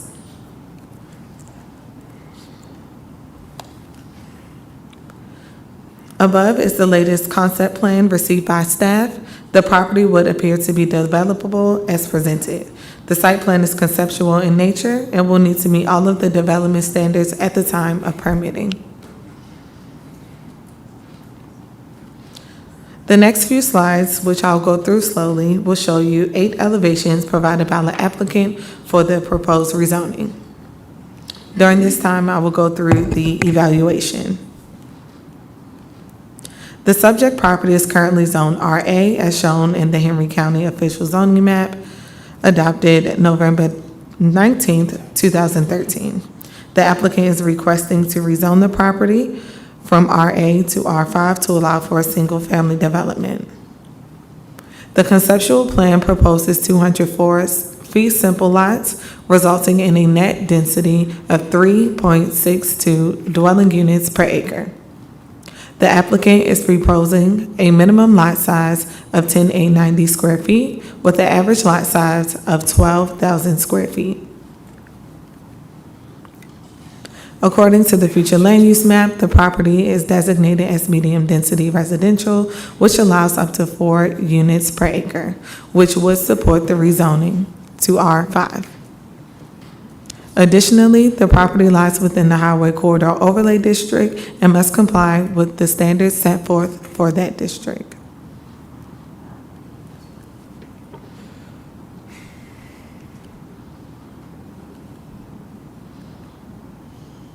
Staff does recommend approval for the applicant's request to rezone from RA, residential agricultural, to R5, single-family residence, with the following conditions. I would like to make it aware that we have since updated condition number 6. That should read, the property owner shall reserve a 70-foot right-of-way along property frontage measured from the center line for the future SPLOST 6 Jonesboro Road widening project extending from North Mount Carmel Road to county line. We have also updated condition number 18. This shall read, there should be a 50-foot undisturbed or enhanced landscape buffer along Jonesboro Road not to impede access to the site. Within the buffer, existing vegetation shall remain to the greatest extent possible. Where existing vegetation is insufficient to provide screening, vegetation shall be planted, meeting the standards of Chapter 5, Section 50200 of the ULDC, and be subject to approval from the Henry County Building and Plan Review Department. Now, I'm happy to answer any questions. We have questions for staff members. Yes. First, let me make a comment. I want to thank you for showing the next 3 rezoning requests. It's all been existing on Jonesboro Road, which is a major arterial. So again, thank you for that. My first question, right? When is the Jonesboro Road widening project scheduled to begin and end? I would like to defer to the SPLOST department, but I know that it'll be coming within the next few years, well, in the process. But I can also have that question for you and get that information to you. Okay, thank you. I think I read somewhere it was going to be 2035. All right, so can we confirm this development alone is going to project to add 121 students to the Dutchtown School Cluster?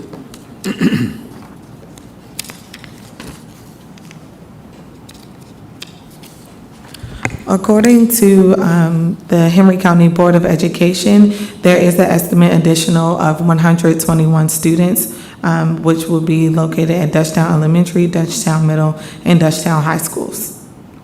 Okay.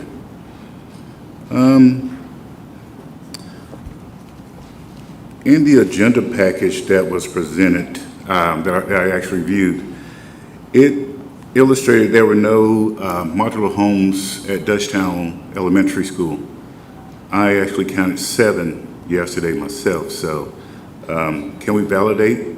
First of all, is anyone from the Board of Education here? I'm sorry, we please question you. I know it's not your job. I don't believe they're here this evening. Okay. So can we, if you can elaborate, if there's a discrepancy with the amount of modulars that were in the agenda package and actually what exists? I can confirm that information for you, but based on the information in the staff report, that's what we received from Henry County Board of Education. Okay, thank you.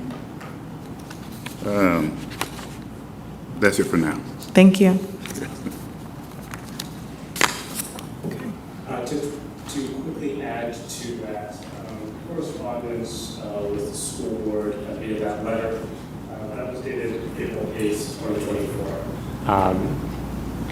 2024. Certainly additional modular classrooms could have been added since then, but this is based off of information coming from that 2024 letter. But we'll certainly reach out to the school board to get updated information prior to BOC. Thank you. Other questions for staff? All right, we will set the clock at 10 minutes and have the applicant come forward. And please state your name and address. Evening, Madam Chair, members of the zoning advisory board, Steve Moore, West Consulting, 1350 Keys Ferry Road, McDonough, Georgia. Here tonight representing Templar Development in this proposed rezoning request. Ms. Richardson, I heard your question about the Jonesboro Road improvements, and at the conclusion of my presentation, I want to just address at least what I know, what I was told. So, but I thank you for that question. Thank you, ma'am. So, again, your staff, Taylor, does a great job of stealing my thunder and lining out all these things that I had in my comments, so I apologize for any redundancy, but the site is 108 acres, located on the south side of Jonesboro Road between Winter Creek Estates and Marsh's Vineyard. The property, as you can see, is in a sea of medium-density residential as outlined on the future land use map. So, but that's our property there outlined in white. And the zoning, adjacent zonings, we have R2 to the west, R3 to the east, and to the north and to the south. So this is kind of one of the last remaining unzoned, undeveloped tracts in this general area. The site is currently heavily wooded. The intent with our application would be to, preserve the buffers around the perimeter of the site, as well as what staff has recommended in the conditions. There's also an existing lake with a few houses. A couple of those houses are planned to remain and be incorporated into the community. Obviously, the lake and the creek that feeds that lake would also be incorporated into the community as an amenity area, which we'll show here in just a little bit. This is the site plan that was just displayed earlier by Taylor. And then these are some renderings of the entrance. If you recall, I think this board reviewed and approved a site just east of this last year that was intended to be very similar in nature as far as the tying to the hardscape and landscape that currently exists along Jonesboro Road with the wrought iron fence and the brick columns. This is also intended to, again, just be a continuation and extension of those characteristics. Carlson Lake is the name of the community that has been picked, and these images show the kind of the existing lake that would be incorporated into the development as a feature, as an amenity feature of the project. We have also a open-air pavilion and playground that would be constructed along in that general area, again, with access to that lake. Approximately 38 acres of open space has been incorporated into the amenity areas and throughout the community. And then architectural styles. So Templar is going through an exercise of rebranding their architectural styles. They've incorporated designs from out-of-state architects to really try to create something that's unique and different for this area, just different than what you see on a day-to-day basis, which I understand you guys see all the time. So I think they've done an excellent job at trying to incorporate some new trends and new styles for this project. These will feature master on main ranch homes, a blend of those plus two-story homes. I think some of these are very similar to what Taylor presented earlier.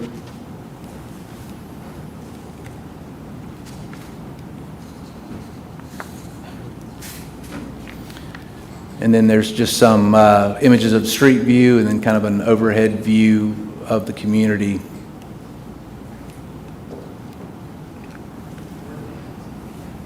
Well, where'd it go? There we go. And this is a video drive-through that will kind of show this from the road and what this project is intended to look like as it's constructed.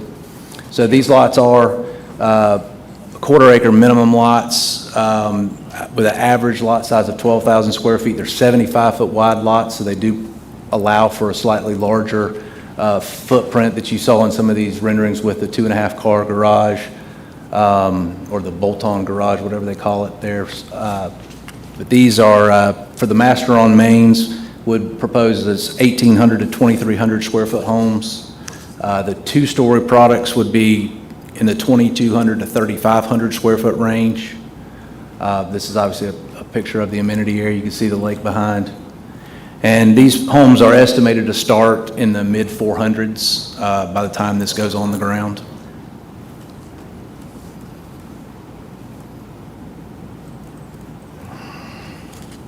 So again, a lot of variety, a lot of separation of product types, and I know that there's a zoning condition that actually requires that, which we're perfectly fine with. So we feel like we've taken the opportunity to kind of capitalize on, developing it in the right place. Sorry, I went too far. In the right vein of taking advantage of the developable property while preserving the natural features, providing amenities, access to the lakes, and the like. So we feel like we've kind of worked with the land and done the best we can with that property and not too far out of character with the surrounding areas. As it relates, Mr. Richardson, to SPLOST, we did have an initial meeting with Henry County SPLOST and Planning and Zoning and trying to understand the impact this would have, and just recognizing up front that there would be some concerns with, with county agencies and folks with regard to traffic. And what we were told and what I understood, and I'm happy for somebody to correct me if I'm wrong, but that the real challenge as far as the real immediate need that's going to clear up a lot of the congestion on Jonesboro Road is the Phase 1 improvements, which are already funded.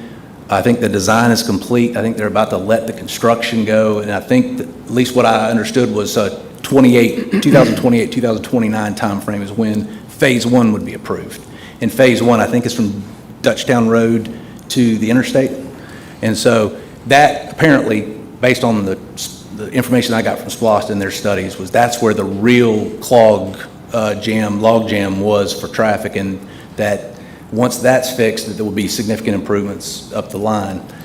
This project is tied to a Phase 2 construction, which is tied to a T-SPLOST improvements, which obviously hasn't happened or passed yet. And so, but we do think that, at least what I was told, was that once Phase 1 is complete, that would significantly help a lot of the concerns that this area has. And we feel like the completion of that time, that time frame generally would work with a majority of these projects coming online. So hopefully those things are timed. I know that there's some certain conditions that staff has recommended with regards to the release of permits to be generally in line with those timeframes. So anyway, that's my presentation. Thank you for your time. Happy to answer any questions when the time is appropriate. Thank you for your input. Can you explain to me what happened with the modification from the 140-foot right-of-way from the center line to being reduced? So when I interpreted that condition, it just read 140 feet from the center line, which will be a 280-foot total right-of-way, which is in the likes of I-75. I think the intent was to maintain a 200 or 140-foot right-of-way total, measured 70 feet from the center line.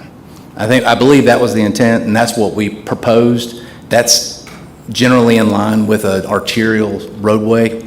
But a 280-foot right-of-way, again, that would just be a monster. I mean, you'd be tearing out half the houses on Jonesboro Road if that was the right-of-way. Okay.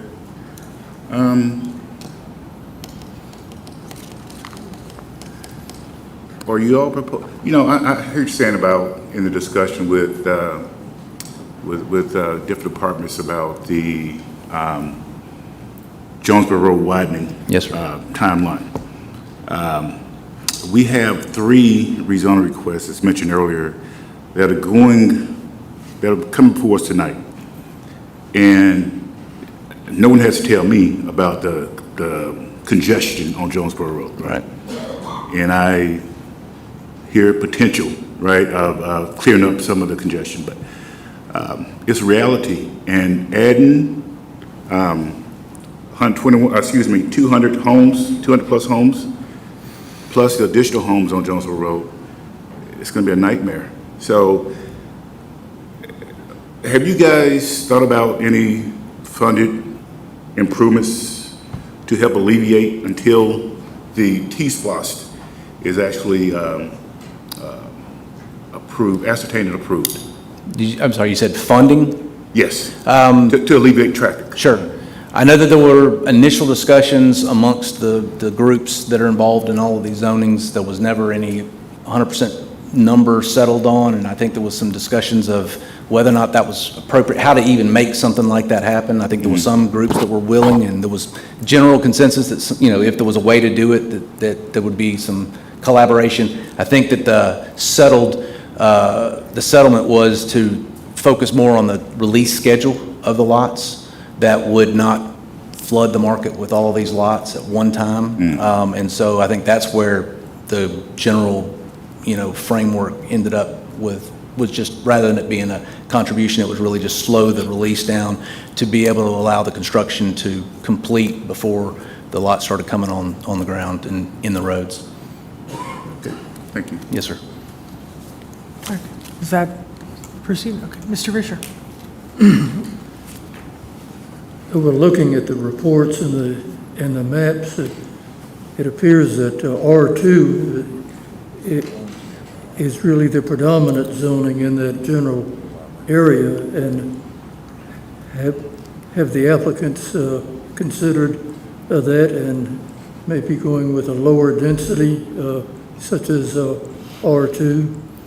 No, sir. The R2 that is immediately to the west of us was an older subdivision, Marsh's Vineyard. It was developed on septic tanks before sewer was delivered to the area. So that's the only R2. I think that and maybe north of that, north and west across Jonesboro Road, which again was probably developed in that general time frame before sewer was there. All of the development or all of the zonings that have occurred since sewer has been there has been R3, R4, and then the one most recently approved, which was just maybe 300 or 400 yards east of this one, was R5, the exact same zoning that we're asking for. Okay, well, okay, but with the sewer, R2 could go down to an 18,000 Correct, yes, sir. square foot lot rather than 12,000 or smaller. R2 is 22,000 now, but R3 would be 18,000, Okay, yes, sir. 22,000, but so that would be less impact, less density, and a little bit less congestion. Just something to think about. Yes, sir. Understood. Your question? My question was in line with Mr. Risher. Have we considered at all in terms of reducing the down to maybe 2 units per acre? We honestly were using the future land use map designation as a guide for what the vision was for the property, and what we provided is in line and less than that. But to be honest with you, that's really how we started. Right. And the reason I'm asking is that is the biggest concern of the community, that we're just overcrowding Jonesboro Road. Understood. Mr. Kolpak? In the future land use map is not like this day or a year from now, it's future. We got net density, we're right under net density, like we've accomplished something. it's not what the community wants. The roadway doesn't support it. Not that the houses look bad, but it could be better. And that's a lot of density, even if the future land use supports it, doesn't have to happen today. Doesn't have to happen, if 2035 is when the road's gonna be built, you know, we extend out to that far. Yeah. It's coming, but it doesn't have to come today. Right. No, I understand. And I don't know whether I don't know the 2035, but I do know that the Phase 1 improvements, I think, are slated at 28, 29, which, again, times out with the release of the lots, and there was intentional language put in by staff to, to try to deliver those lots in a timely fashion, not a quick fashion, but a timed fashion, delayed fashion, to coincide with the completion of that construction, based on what we were told by SPLOST, that that's really where the bottleneck is, and that would help all the way up Jonesboro Road. Madam Chair? Yes. Yes, sir. Yes, ma'am. I would like to read into the record that condition number 7 addresses the phasing of this project, which reads, development shall be limited as follows: no more than 25%. 51 permits may be issued prior to January 1, 2028. Up to 50% of the permits may be issued upon completion of Phase 1 of Jonesboro Road widening.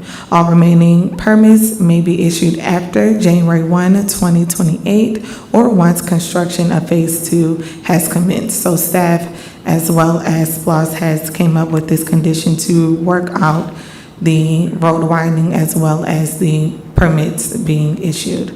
I also wanted to address the dated letter of the Henry County Board of Education. It was actually dated September 17th, 2024. So there may have been some additional modular units placed there, but I'll definitely reach out to the Henry County Board of Education to confirm that for you. Perfect, thank you. No problem. Question. Thank you for pointing that out. Yep, another question? And the stormwater was brought up earlier in the last thing. For this, where this water is gonna go from this property, no sewer, but there's also stormwater. Is that something we can get signed off on so that we don't impact a community downstream like Martha's Vineyard?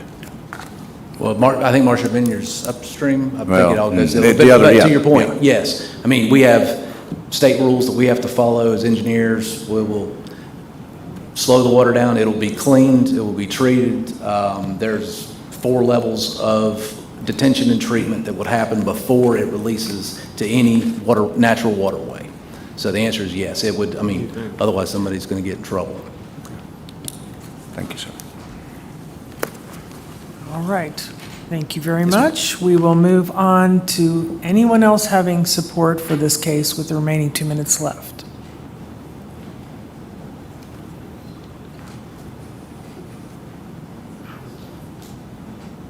Please state your name and address. My name is Daniel Junkins. I live at 3759 Jonesboro Road, and I would like to clarify, may I speak in support and opposed?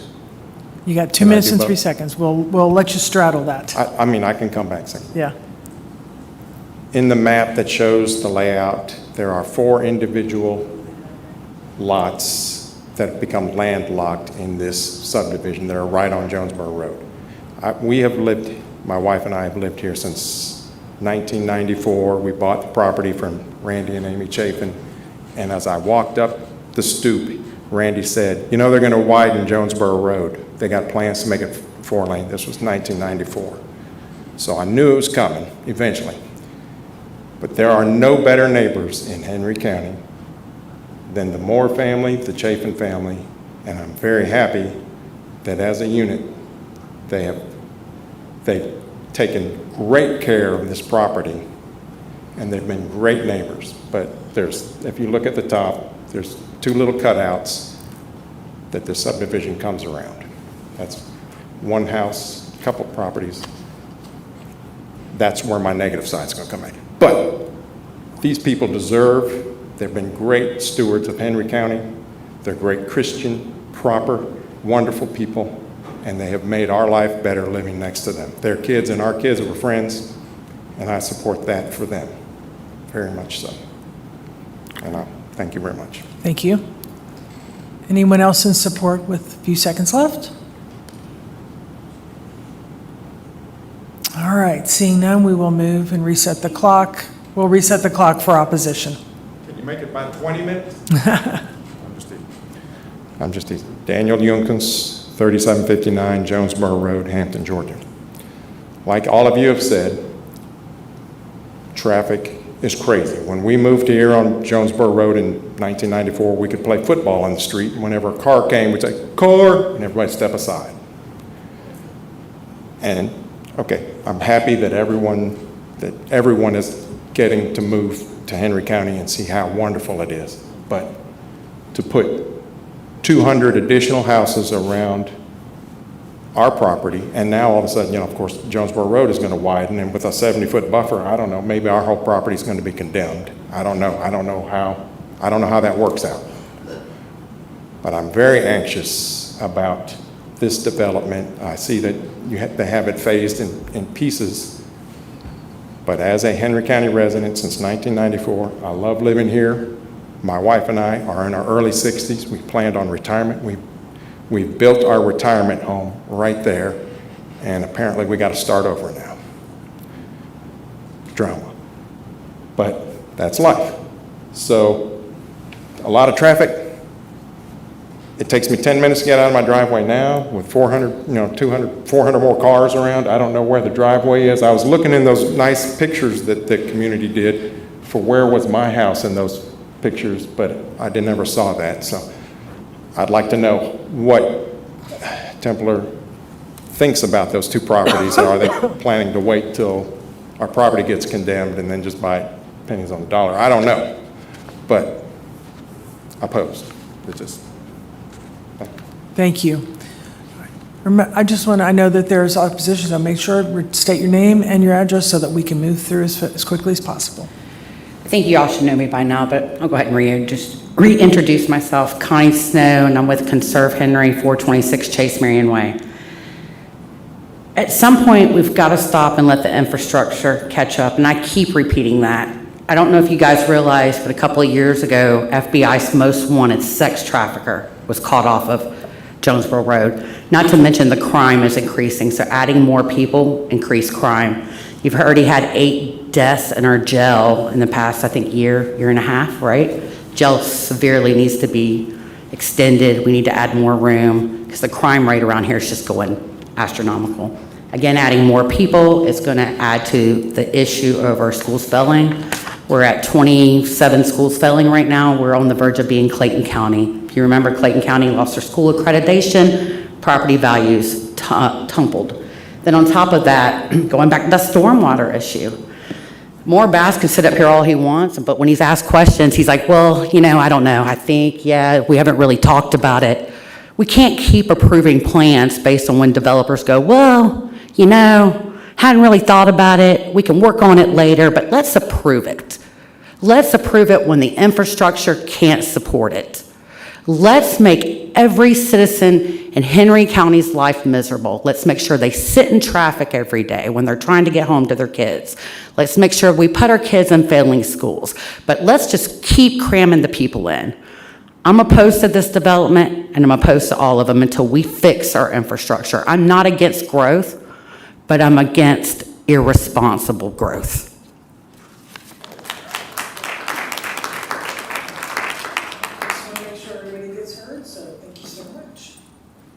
Good evening. My name is Annie Quayle. I live at 3524 Jonesboro Road. I do immediately want to say thank you guys so much for bringing up the questions and concerns that you have. As you can hear, that is much of what myself and my neighbors are concerned with in the area. We are not opposed to development. We are not opposed to change. We are opposed to change and development happening now because, as you've heard, Jonesboro Road cannot manage this. Our community cannot manage this. You asked a question about the number of students going into the schools, and that number was just one of those 3 developments we're talking about tonight. So realistically, we're looking at 500 or 600 kids being added to Dutchtown Elementary. I briefly just want to mention a few infrastructure issues because I want to make sure everybody else has their opportunity to speak. There's a major safety issue on Jonesboro Road. There's been a massive increase in accidents recently. We've had 2 fatalities, I believe, on that road in the past couple of months, another near fatality, and it's all over the news about the family and kids who are in the hospital because they were also in a wreck. I work from home, I'm there all the time. We are constantly hearing near accidents, witnessing them ourselves. We've had to call 911 for accidents, and that's right in that general area. That's not further down the road. Cars are passing out of frustration. They're not stopping when the buses stop to let the kids out. EMS is running more often because there's more calls. There's not enough medical to support the area. The roads are not wide enough. And the entrances to all of these communities are in a very short stretch together. It's already a problem with the new Camden, Serenbe, whatever it's called, that's the extension of Traditions, and nobody's even living in that yet.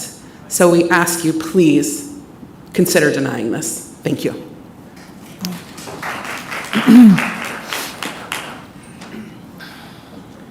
Ann Fields, 329 Chase Marion Way, McDonough, Georgia. I'd have to ask that you guys, if you're going to approve this, you're going to ask for clarification on the 140 feet from center line. We're in a really tight position on Patrick Henry Parkway with that senior development that was approved by the county. But then when you widen Patrick Henry, you're practically widening to the front door of that building. There won't be a setback. It was poor planning, and that's between Stockbridge and the county. More Stockbridge's fault, I'm sure.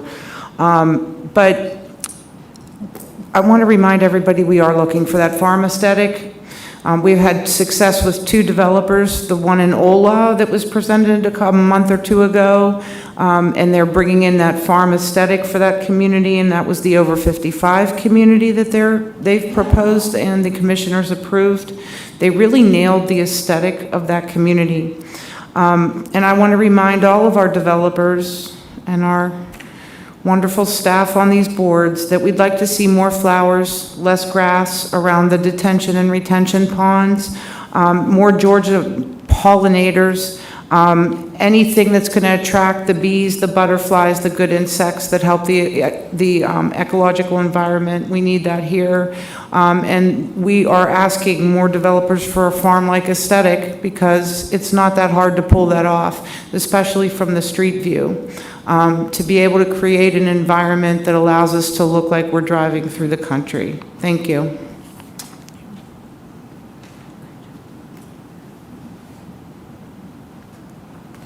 Greetings, Board. Angie Collins, 747 Peninsula Overlook. As I look at the photos that they provided, the homes look nice. I don't have a problem with that. But where we do have a concern is the magnitude of homes that they're trying to put in that particular area.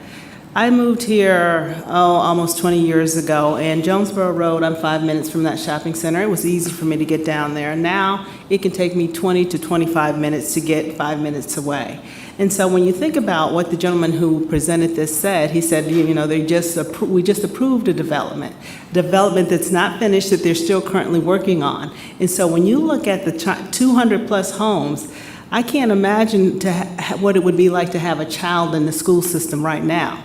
I mean, I didn't grow up in an era where they had trailers outside because of an overabundance. So I really have some serious concerns about that. The homes we just witnessed in Henry County, I don't know when we turned into a tornado alley, but when you don't have the proper structure like solid materials, we witnessed that young man, that actor's son, who was just, that house crumbled like a deck of cards. And so some of the materials, if this were to get approved at a later point, perhaps once we actually widen the streets, maybe we can come back to this at that point in time.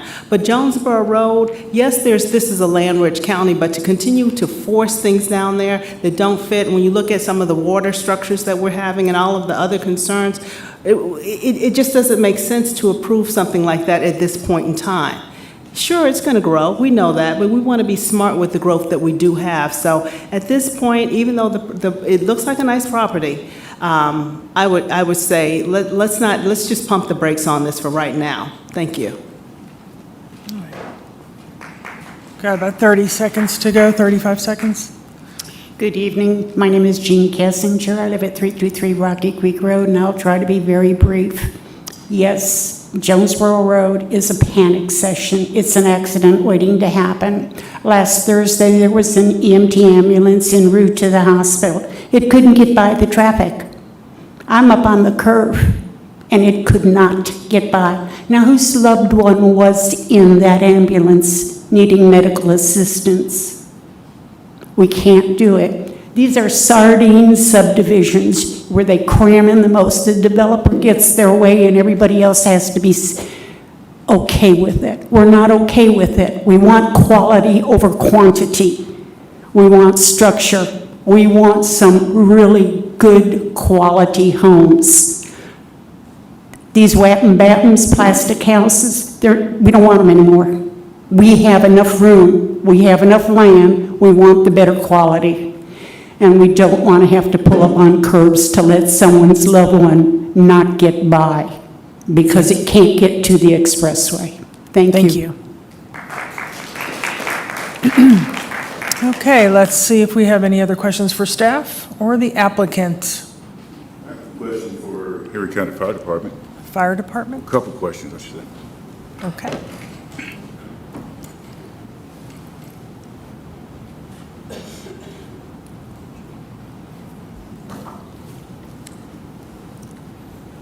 Hey, good evening, sir. Good evening.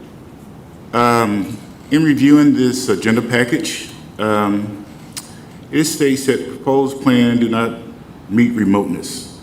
Turnaround distances must comply with the International Fire Code. All amenities on site will be treated as commercial property for fire access and code compliance. Additionally, any road traversing streams must meet the compaction and load bearing requirements for fire apparatus. Based on this, these comments in the agenda package, do you believe the infrastructure is currently in place to ensure safety of uninterrupted emergency access to this property? If I understand your question correctly, can we respond to a new subdivision on Jonesboro Road because of the traffic congestion? Is that what you're referring to? That's a portion of it. You can answer that, and I'll come back with another one after that. It's always a challenge, especially in the high traffic congested areas. The comments that we made on this particular development, and by the way, what you're doing is you're approving a request for a new subdivision. The site plan as well as the development plan will go through Henry County Plan Review Departments. And the issue that the fire department has in looking at this now, it does not meet remoteness per the Henry County UODC or the International Fire Code 2018 edition Appendix D. So it would have to be changed. You either add, and it doesn't meet remoteness as far as exits, and it looks like they're landlocked in as far as some creek and some water shed issues here. So we're not so sure that it can have two entrances based on the number of houses in this subdivision. But there's also some pinch points that are going to have to be corrected in the original design of this subdivision so that we do have access once we enter that subdivision in case of a disaster or a fire, that we want to make sure we're not isolating someone in that particular subdivision. And as far as traversing any waterways in there, obviously it's going to have to meet the compaction depending on how they design that transverse, whether it's a bridge or a culvert. It's going to have to meet compaction standards, which are clearly outlined, and they also are provided with the specs for our largest apparatus to make sure it's designed correctly. So all that will be addressed in any plan review from fire or the building department. But as it sits right now, we do know that it does not meet remoteness. So that would have to be addressed during the plan review process. Thank you. Yes, sir.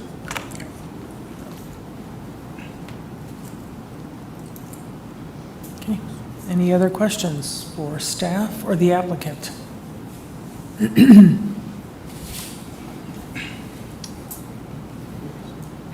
No? No. None? None at this time? Okay. We can call the case. Before we call the case, I have a few comments to make from staff's side. Okay. When this development came to staff, the other two that we're going to talk about after you make a recommendation on this one kind of came around the same time, within a few months of each other. So when we obtained all three requests, we sat down and realized like, okay, Jonesboro Road already has traffic concerns. We know that there are road widenings in place, and they're coming. They've been coming for years, but we're actually starting to see traction on them actually going on. So for the education of the group, staff, we cannot recommend denial of a zoning case based off of traffic concerns because we have impact fees. It's Georgia case law. We also, so basically when we sat down with the fire department, SPLOST, and the representatives for each of these cases to kind of figure out how we can make the infrastructure work in preparation for zoning conditions, we had a couple of ideas. Well, can the developers give some money to SPLOST to help with these road widenings? No, we can't do that because it's illegal. It's contract zoning. We have impact fees to help with that. Well, one of the other things that they are able to help us with is with right-of-way acquisition.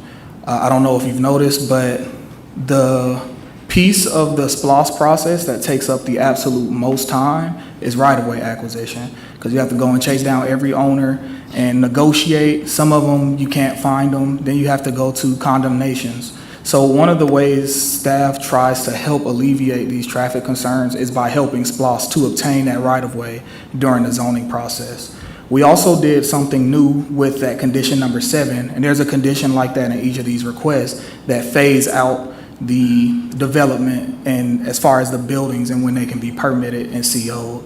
So we do understand that traffic is a big concern and that the road and infrastructure isn't there right now, but these zoning conditions are staff's way of trying to help alleviate the situation. So I just wanted to make that clear and to give you a little context before you make votes on this case and the ones that follow. Being that you said that, that brings about this question. Did we consider R2 at any point?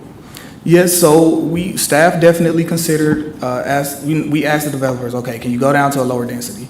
Can you do a R4 or R2 or, R3? And they decided to proceed with this because they need to have a certain amount of units to make the cost work out. Right. So this is just, this is their request. Staff is recommending approval with our conditions that I believe will help the situation. But ultimately, it's this board and the Board of Commissioners' decision if the rezonings are granted.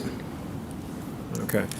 And one other thing, based on the percentages, does staff feel like that actually meets the requirement for Jonesboro Road?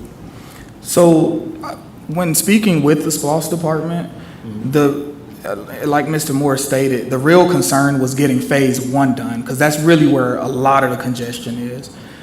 We know that there'll still be congestion during phase 2 as well, but our real focus was like, okay, we know phase 1 is definitely going to break ground soon, so we can tie it to phase 1. It's hard to tie conditions to phase 2 because phase 2 hasn't passed the T-SPLOST just yet. So that's why we decided to tie it to phase 1. Our hands are a little tied, so we tried to get as creative as we could with the zoning conditions, knowing that technically we as staff cannot recommend denial, but we can, based on the traffic, but we can recommend it conditions to help the situation. Right. Okay. And that's just for context. Thank you. Seeing no other questions, we can now call the case. RZ 2429, Templar Development Group LLC of Fayetteville, Georgia, requests a rezoning from RA Residential Agricultural to R5 Single Family Residential for property located south of Jonesboro Road and east of Hampton Shores Drive and land lots 89 and 104 of the 6th District. The property consists of 108.49 plus or minus acres, and the request is for a single family residential subdivision, District 5, Taylor Solomon. Do I have a motion?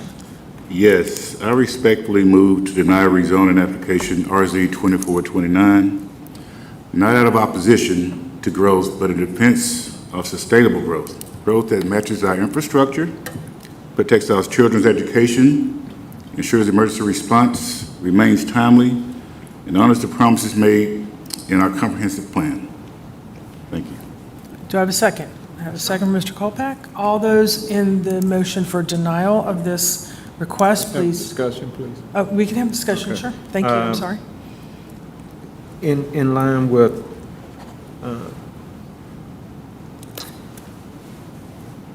I do feel like we need to move forward with growth, but we need to do it in a perspective. And I have to agree with the board on it. Any other discussion? My discussion Yes, sir. would be, we've got to push it out a little bit further to match the next, because the first one's just going to get filled up by a new development and a new development, and out of the three that are coming, I like the spots where we push back development, but we just got, as much as we can push it back, because once the infrastructure's there, we can build it. That's all I got. So the motion is to deny, correct? And we have a second. Any other discussion? Seeing none, those in voting of the motion, please say aye. Aye. All right, we are unanimous. We'll move to the next case.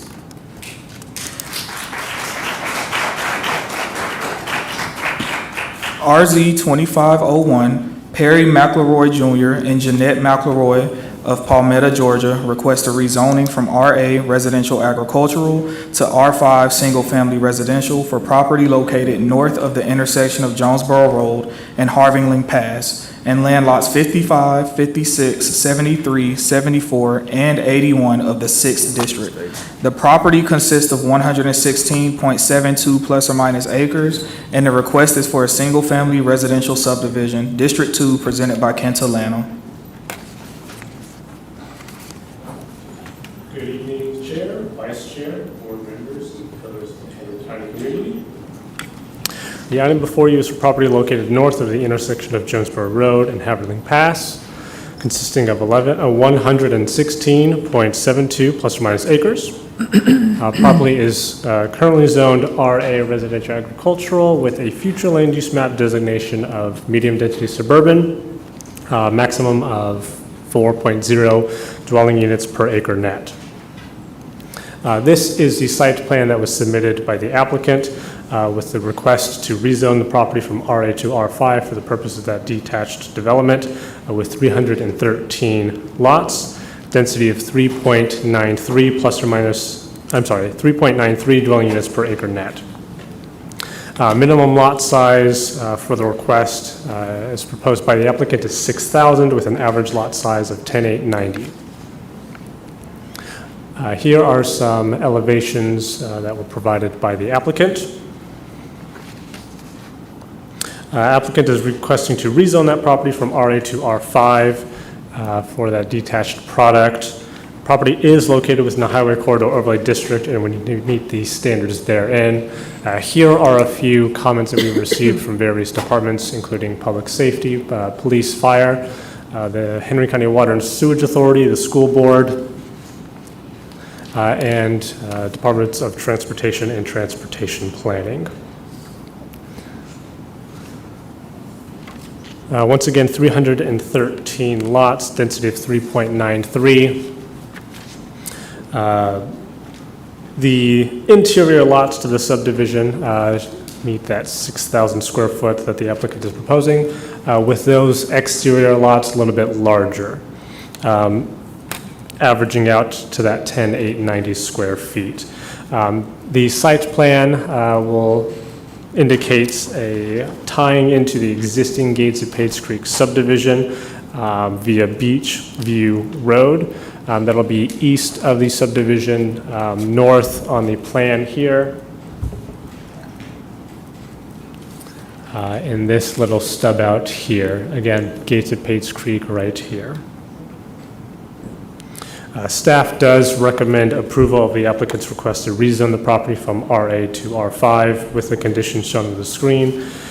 Staff did make one change to the conditions that were from what was published as it relates to landscaping. That would be condition 13, bringing that down to a 50-foot undisturbed buffer in coordination with the applicant team as far as widening Jonesboro Road. Condition 8 there would require dedication of up to 70 feet of right-of-way for that Jonesboro Phase 2 widening. Similar to the previous request, we have Condition 4 there, which provides that phasing of those units to correlate with the widening and completion of Phase 1 of Jonesboro widening, as well as Phase 2 there. With that, I'd be happy to take any questions you would have. Questions for staff? Yeah, I have one question. Can you make a quick distinction between R3 and R5? Yes, R3 and R5, the main difference are those development standards. R3 has a minimum lot size of 18,000 square feet. R5 has a minimum lot size of 10,890 square feet, quarter of an acre. However, our multifamily code would allow for clustering of some of these units to achieve a smaller lot size, which the applicant is meeting those development standards with a lot size of 6,000 square feet. Minimum lot size for taking advantage of the multifamily section, I believe that is closer to 5,000 or so square feet. But again, the minimum lot size with this development, 6,000, average lot size of that 10,890. Okay. Thank you. Any other questions for staff? Yes. As indicated in the agenda package, it's stated from a public safety perspective that the conceptual site plan submitted has choke points which would need to be addressed. Is that being addressed, or is there a timeline, and are you aware of any specific risk that poses? Similar to what Chief Black had mentioned previously, a lot of that gets hashed out during that development permit process. The choke point in reference is towards the front of the site with this corner there. However, it does have that secondary access point tying into the gates of Pates Creek, which does have two entrances off of Jonesboro Road. Thank you. And to add on to that, when we're looking at these plans at the zoning advisory board and board of commissioners level, we have to remember that the plans are conceptual in nature. They haven't been engineered. So a lot of the times, once a rezoning has been approved and the developer comes in with their engineered plans for staff to look at them, changes are made that make the subdivision work with all codes. So yes, there's a choke point there, but it's conceptual in nature. And that's something that the fire department always works out at the development stage. A lot of the real heavy lifting comes after the rezoning. Perfect. Thank you. Yes, sir.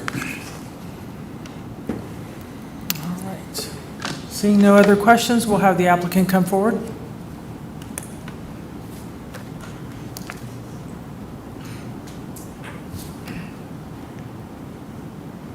Good evening again. Madam Chair, members of the board, Steve Moore, West Consulting, 1350 Keys Ferry Court, McDonough, Georgia. Thank you. Here tonight representing the applicant on this rezoning.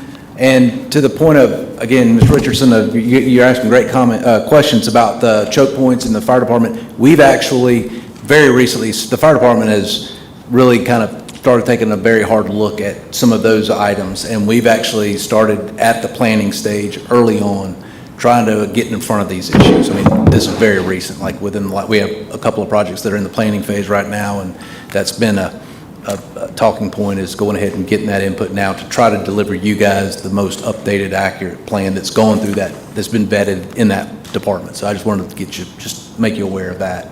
Thank you, Mr. Moore. So this is a 116-acre tract on the north side of Jonesboro Road. Again, to put you in perspective, the gates at Pates is immediately to our east, Jonesboro Road to the south, the property that we just talked about to the south and east. We are, again, the future land use map, that orange is actually high-density residential. Not real sure why it got that designation, but the bright orange, but the yellowish orange, which is what surrounds us, is the medium density, again, supporting up to 4 units to the acre. So, again, a majority of the property around us is already zoned in some fashion, either R2 or R3 or R4 or R5, RM at the corner of McCullough Road. So this is just one of the last kind of undeveloped pieces of property on the north side of Jonesboro Road. This is just an aerial view showing it in relation to the gates at Pates, which, again, we will proposing an access connection to Canal Street to support fire protection and separation. Same, again, architectural, hardscape, landscape style, rather, for the Jonesboro Road entrance that we would have. So there'll be just a single entrance to Jonesboro Road compared to the other project that had 2 entrances to Jonesboro. This would have 1 entrance to Jonesboro and then the other entrance into the gates at Pates Lake, or Pates Creek. So there's 2 separate amenities proposed on this plan. The one that's closest to Jonesboro Road would contain a clubhouse, resort-style swimming pool with a parking lot, and then this is and the mail kiosk as well. And then there is a separate amenity that would be proposed in the rear of the community that would have an open-air pavilion and 2 pickleball courts. One of the things that there was some discussion about the R5 and the differences in the cluster housing provision, and so a difference between this one and the one that I presented earlier, is that cluster housing provision, where basically what we've taken is the lots, we've shrunk them down in size, and then we've have open space strips that connect, or that exist behind each of the proposed lots. So every lot in this community, in addition to there being a 50-foot perimeter buffer, a 70-foot buffer or 50-foot buffer, I guess is what the final condition was from staff after the 70-foot right-of-way donation, still would retain a 50-foot buffer, but every lot in the community backs up to open space. And so that's the option that we use, that's a provision that's allowed in the R5 code.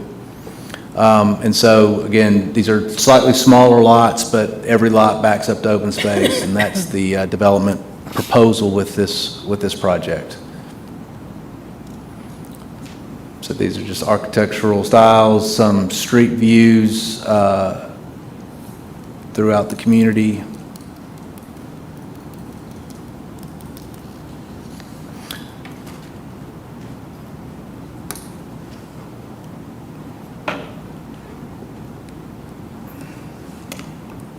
And then a similar video, hopefully. There we go.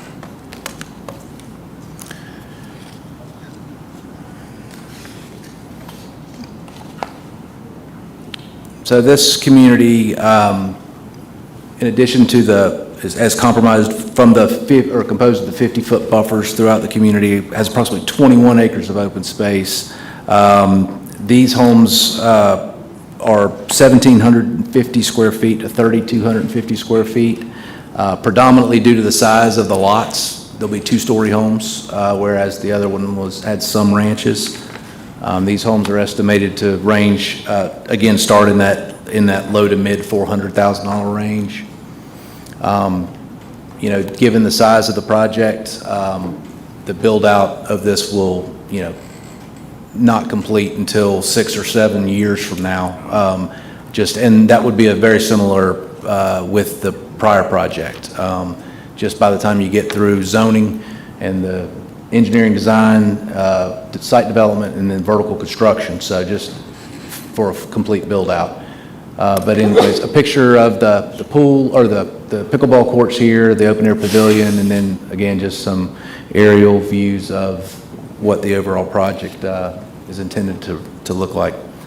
So we've read through staff's recommendations, have no concerns with those. They appear to honor the intent of what we're trying to do, understand the concerns with regards to traffic. We've tried to involve those agencies as much as we can to at least try and work with staff to try to put some reasonable timeframes on the release of these lots to coincide with the completion of those necessary infrastructure pieces. Unfortunately, the completion of Phase 2 is kind of up in the air because I don't think anybody can predict because there's a lot of dependencies on that. But again, I'll just go back to what I said earlier, that from what we were told, Phase 1 is really the most important piece of infrastructure that needs to get complete to at least, fix some of the current problems plus future problems. But as to Phase 2, it's just hard to predict what happens because there's a vote that has to happen in a good way before that can happen. So anyway, thank you for your time. Happy to answer any questions.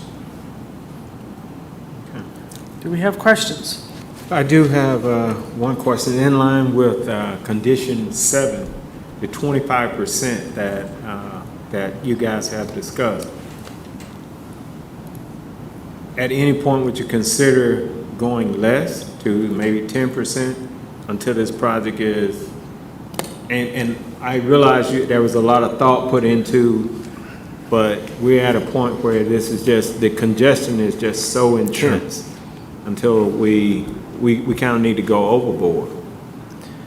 I would say that it could certainly be discussed. I would love to involve SPLOST a little bit more and get some more detail on their timing. That would be really critical. What we would prefer is really to tie the percentages and the deliveries of those COs more to a date-specific item rather than tying it to completion of SPLOST projects. 'Cause there's things that just happen that, who knows? I mean, I've been on sites that have had a bald eagle's nest, and that completely shut construction down for 2 years, which is fine and needs to, except you got somebody that spent $10 million on infrastructure that's sitting there and they go bankrupt in the meantime. And so there's some medium there that we need to figure out. I think it's tied to more of a date release, and then I think then the county leadership can influence SPLOST and whoever else to meet those deadlines to make sure that that infrastructure is in place before those lots get released. And I say that realizing that growth is coming. Yes, sir. It's definitely going to take place, but at the same time, like the board has discussed earlier, we need to minimize it at this point. Understood. No other questions. But we would love the opportunity to work with staff, with SPLOST, with whoever, whatever other agencies to try to work out something that makes sense for everybody. Other questions for the applicant? Thank you. Mr. Moore, I have a question. Mr. Moore, I'm sorry. If we could go back to the layout again, are there 2 existing homes on the far end that you're running driveways through? On the left-hand side of the map? Yes, which is north. This is. Yes, it's north, yes, ma'am. This is a different bias. No, ma'am, they're not existing houses. They're just, the property just next down, and rather than continuing the project with a very long dead-end road, we just decided to just carve that up into 2 large estate lots. So those will be 2 residential lots at the end of the community, but there's not, I don't believe there's any existing homes on that property. On the property that's outlined. How about the property that's near the lake on the other side? On that other There are houses in that area right there that are not part of this project. How did they get in and out of there? I have Maybe to go that's back a and look at the staff survey and see. Some of these lots, I believe, have access Pates Creek. Do you mean? Yeah, they specifically- may come through the power line easement or some other access to Pates Creek Road. Do you mean the lots in between the lake and the subdivision here? Yeah. Yes, I do believe some of these lots, I think they do rather, go to right, Pates they Creek. would have access from that Pates Creek. Let me go to that aerial map. Yes, so these are flag lots Okay, that yeah. stake up north of the lake connected to Pates Creek. So those driveways will remain intact and not be impeded by development of the site as far as driveways are concerned. All right, thank you. Other questions? All right, thank you, Mr. Moore. All right, anyone else wishing to speak in support of this case?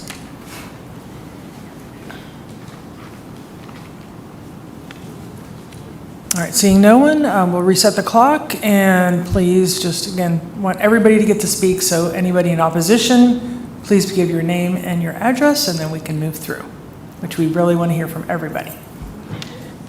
Judy Hudson, 1003 Park Place.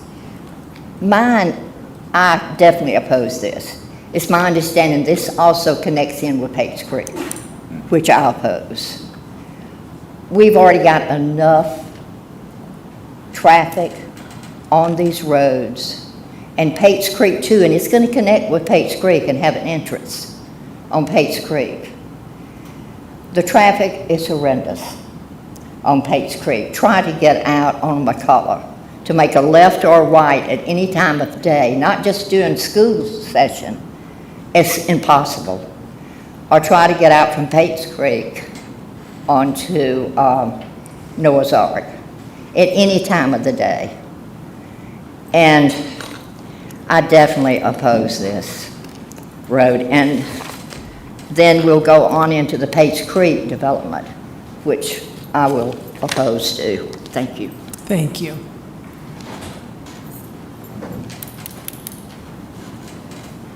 Hello again, Annie Quayle, 3524 Jonesboro Road. The comments I made on the previous property withstand, so I won't repeat those, but there are a few additional concerns that I have about this property that I would like to share. We are an immediate neighbor to this property, and the entrance that is designed based on the images that we see on Jonesboro Road is already at an issue where that road floods. And that's before they're adjusting any of the topography. That floods with just a heavy rainstorm, and that is a regular issue for us.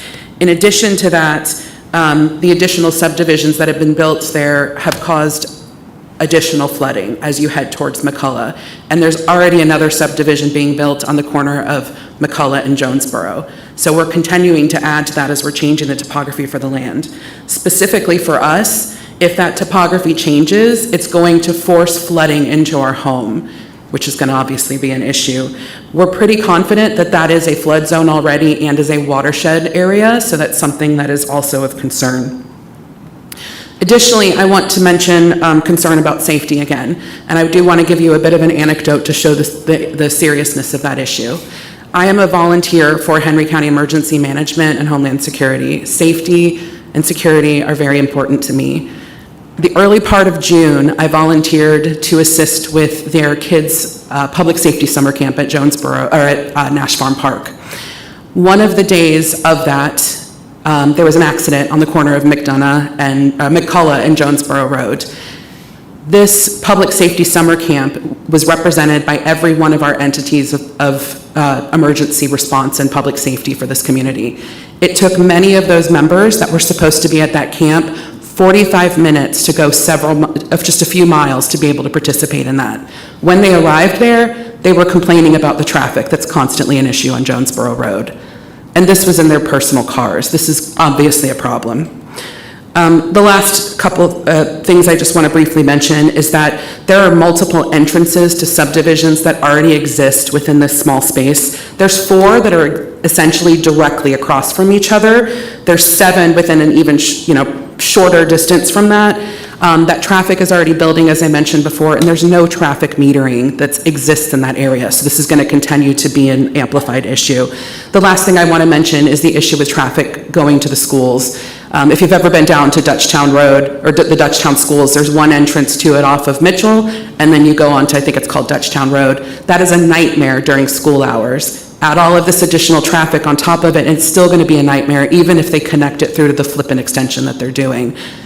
Again, I'm not against progress. Now is not the time. So please, I humbly ask you to deny this. Thank you. Didn't mean to. Good evening, everybody. My name is Carla Owens. I live at 1118 Pates Creek Road, and I didn't come here to speak on this particular case, but I couldn't help but hear my street be mentioned in navigating some of the traffic concerns. And I just have a little statement to make, and it is that increased residential density will place an unstable burden on the existing road infrastructures. Our roads are not designed to handle the volume that these developments will bring because they aren't handling them now.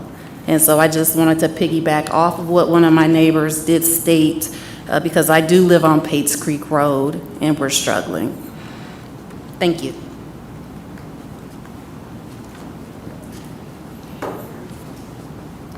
Greetings, Board. Angie Collins, 747 Peninsula Overlook. You know, if I were in education right now, I just could not imagine the burden that you would feel as a teacher. You get into a job like that because you want to influence the next level of the greats of what's going to be. But when you have an additional proposed 300 homes, 300 homes could be 2 homes per household.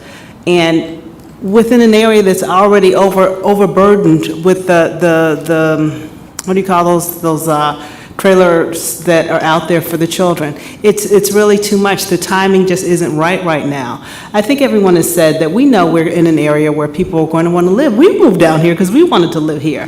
However, with that said, you have to pace it and you have to be smart about it. And the way that they're coming here, 300 homes here, 200 homes there, I mean, we just don't have the infrastructure right now for something like that. So I would say that the timing is really not right for this type of growth. And as I look at those homes, they're small.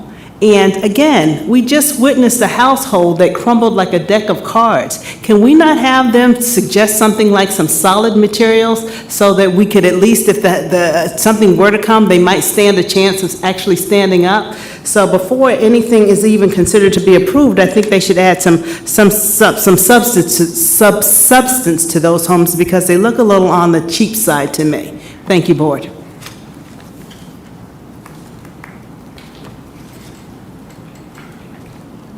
My name is Frank Wilson. I live at 1001 Park Place Lane. I'm in the corner house of Pates Creek. And as my neighbor said, traffic is horrible. If these homes come up, it's going to increase the flow of traffic on that street 30%. I ran the program through DOT and all that. It increased at 30%. Not only the bridge that hadn't been inspected for 25 years on Pates Creek when they did the dirt road hasn't been inspected. It only holds 20,000 pounds. We got dump trucks going through there every single day. I don't know what they're doing up there on Pates Creek, but they're carrying heavy loads and the road can't hold it. And then when 75 gets backed up, traffic goes through our neighborhood. All the way around, I can't even get out my driveway when times like that. It's been backed up from Jody Coat all the way up McCullough Road. Sitting there for 30, 40 minutes trying to get out of my house. And so I oppose this, and I would suggest y'all do the same. And I would suggest that the builder that's doing this, build a house down there and move in there. And then let him get out of his driveway. Thank you.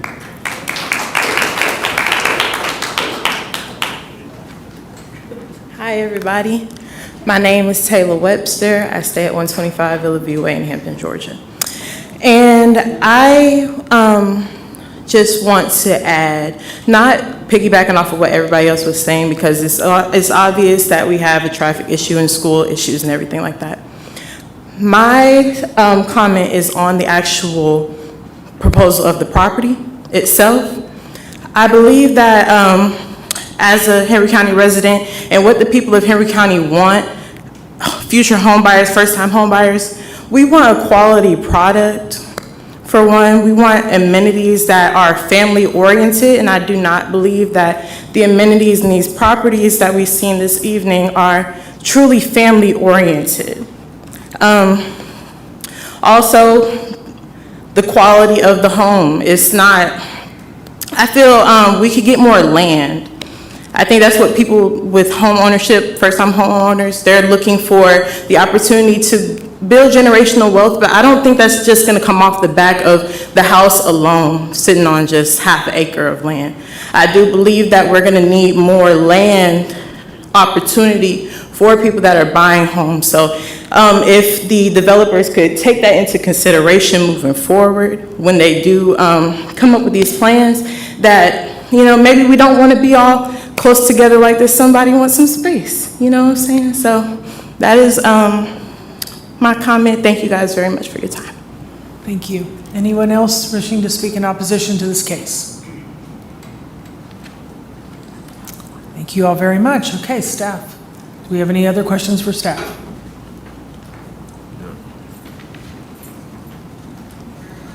All right, any other questions for the applicant?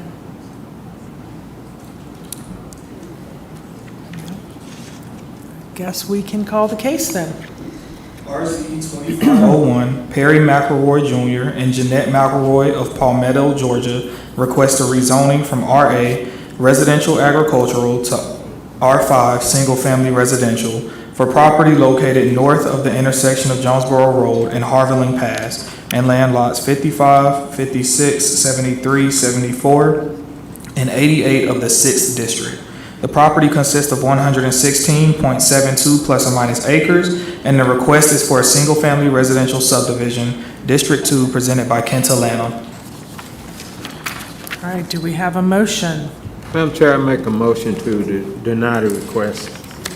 We have a motion to deny. Do we have a second? Second. We have a second. Do we have any discussion? All right, motion is to deny, and there's a second. All those in favor of the motion? Approved. All right, we move to the next case, and it looks like we have an associated case here, so this will be the 20 minutes for both of these cases. That is correct. RZ 2409, High Brass Properties LLC of Greensboro, Georgia, request a rezoning from RA Residential Agricultural and R3 Single Family Residential to R5 Single Family Residential for property located at 1061 Pates Creek Road and land lot 73, 74, and 87 of the 6th District. The property consists of 108.09 plus or minus acres, and the request is for a single-family residential subdivision, District 2, presented by Kenta Lanham, and associated case VR 2403, High Brass Properties LLC of Greensboro, Georgia, request a variance for property located at 1061 Pates Creek Road and land lot 73, 74, and 87 of the 6th District. The property consists of 108.09 plus or minus acres, and the request is for relief from Development Standards, District 2, presented by Kenta Lanham. Good evening once again, Chair, Vice Chair, board members, and pillars of the Henry County community. Thank you everyone for being patient with tonight's long agenda. I'll try to make this one quick. This item before you is property located at 1061 Pates Creek Road, north of the existing Gates at Pates Creek subdivision, consisting of 1.08 plus or minus acres.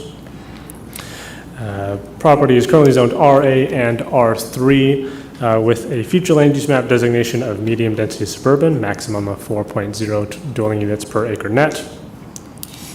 The gray and that kind of lighter gray there shows the subject area in relation to the rest of the Gates at Pates Creek subdivision to the south.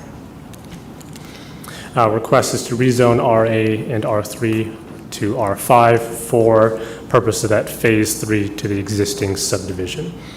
Additionally, there's an associated variance request for relief from development standards to match the existing lot width and size for those properties within the Gates at Pates Creek subdivision. Site plan here shows 217 lots for a density of 3.32 dwelling units per acre net. Here are some homes that we received as part of the application submittal.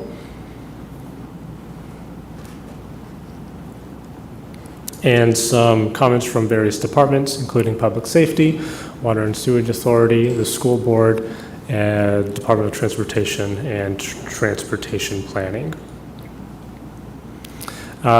Going over some quick zoning history, a portion of the subject property was rezoned from RA to R3 in 2019 for that Gates at Pates Creek subdivision.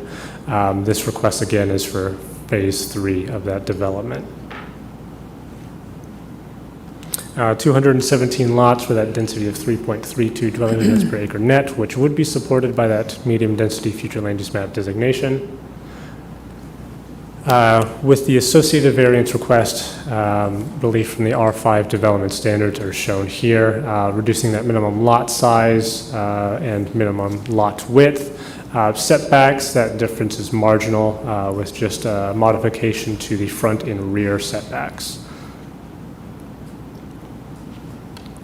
Within the existing Gates of Page Creek subdivision, there are 322 lots. The addition of the 217 lots brought that unit count above the DRI threshold of 500 units.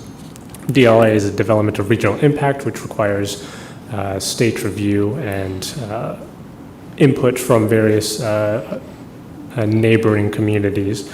At the end of that DRI process, it concludes with a list of required road improvements necessary to support the development. Those road-related improvements are made clear in the recommendation as per the notice of decision, which is required as per Chapter 8 of the ULDC. As part of that DRI process, the applicant team does conduct a detailed transportation analysis, which the ULDC would accept in lieu of a traffic impact study. Long story short, traffic impact study is required as part of that DRI process. Site plan here, once again. For the rezoning request, staff does recommend approval of the applicant's request to rezone from RA and R3 to R5 with the conditions shown on the screen.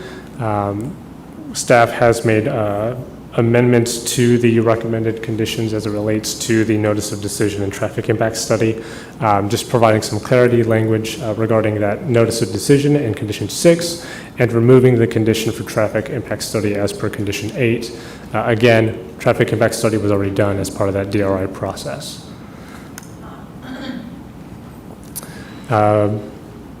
Staff does recommend approval of the applicant's request with the 19 conditions shown on the screen. As far as the variance, staff does recommend approval of the applicant's request for development standards for modification of those standards for lot size, lot width, and setbacks to match the existing Gates of Page Creek subdivision lots, with the condition that the approval of the variance be contingent upon the approval of the rezoning. Thank you, and I'd be happy to take any questions. I have one question, Kendall. In the last case, we talked about the reduction in terms of percentage. Did we include anything in this case? Yes, we did, and thank you for pointing it out. That would be condition 4. Very similar timeline, very similar language. Okay. And this one, we're doing no more than 50. In the last one, we did no more than 40. And the one prior, we was at 25%. So, what was the difference there? Why did we? The number of total lots within the subdivision. Okay. Rather to the proposed subdivision. Okay.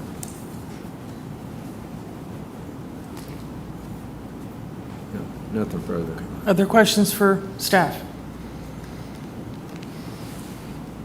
All right, we'll have the applicant come forward, please.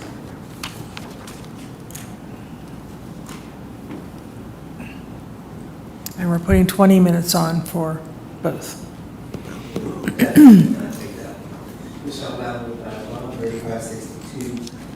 North Lake Tucker, Georgia, 30084. I wanted to start out by, oops, I can get it to work here.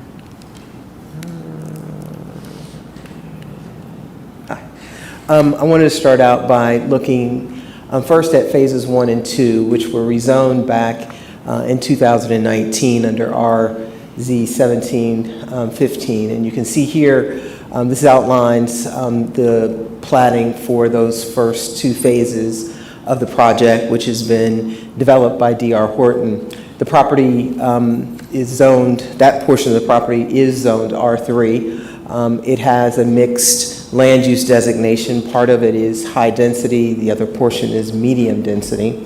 What we are proposing will flow into or flow out of this subdivision. This is the 3rd phase of Gates at Pates Creek, which has been a very successful subdivision. Currently, there are 332 lots that were approved for Pates Creek, and they are continually under construction and for sale. These are some street elevations from the gates at Pates Creek. It is a gated community. These are some of the model homes that D.R. Horton is advertising for sale for this site. These are the existing amenities. There's a pool with a clubhouse that's located on the site as you're coming out towards Jonesboro Road. And these are some of the existing homes and sales prices for those units. Most of those homes are at 2,567 square feet or more, 4 to 5 bedrooms, 3 to 4 baths, anywhere from 2 to 3 car garages, and the price points start around $440,000, although what you're seeing here are higher price points throughout that community. Phase 3 would be an additional 217 lots. And when we look at the total gross density for the overall project, which Kenta has already mentioned, we're looking at less than certainly the 4 units per acre that's allowed under the current land use designation. The R5 is being requested because it most closely aligns with what is already in the gates of Pates Creek, which is why we didn't go for R3. R3 requires 18,000 square foot lots. Well, Pates Creek was conditioned on 10,000 square foot lots, and we are meeting that 10,000 square foot lot. So unlike the project immediately before us, our lots are slightly bigger. So that really kind of addresses one of the comments that one of the community members had of not wanting to be on the smaller lots, where these are 10,000 square foot lots with 70 feet of frontage, 30-foot minimum rear yards, side yards at 10 feet, so each unit is about 20 feet apart, which is a pretty good distance. These are some of the home elevations in addition to what Kenta has provided that would be product on the site. And with regards to additional amenities, because this is one overall subdivision, we do have the pool and the clubhouse area that will be utilized by all. This will all be under a mandatory homeowners association, which was also some of the conditions that were placed on by staff or proposed by staff. We also intend to do some lakeside because there's a lot of waterways through the site, and so what we are looking is to maintain those undisturbed buffers and wetlands, but also to have a pavilion and some lakeside park amenities for the community that will be shared by phases 1, 2, and 3. This project does have access to Pates Creek Road, which I'm sure you've already heard a lot about the challenges along that corridor. We know that there's a lot of area within this corridor that's available. A lot of the people who have lived there for lengthy periods of time have land that they are trying to sell, and we understand the balance between, needing balance between new development and the infrastructure improvements that need to be made. And the staff has certainly tried to address that with limiting us to no more than 50% of those units being allowed prior to 2028. We would expect that this would be a third phase, potentially of Horton or some other developer, but we're pretty likely to be Horton to finish out this project.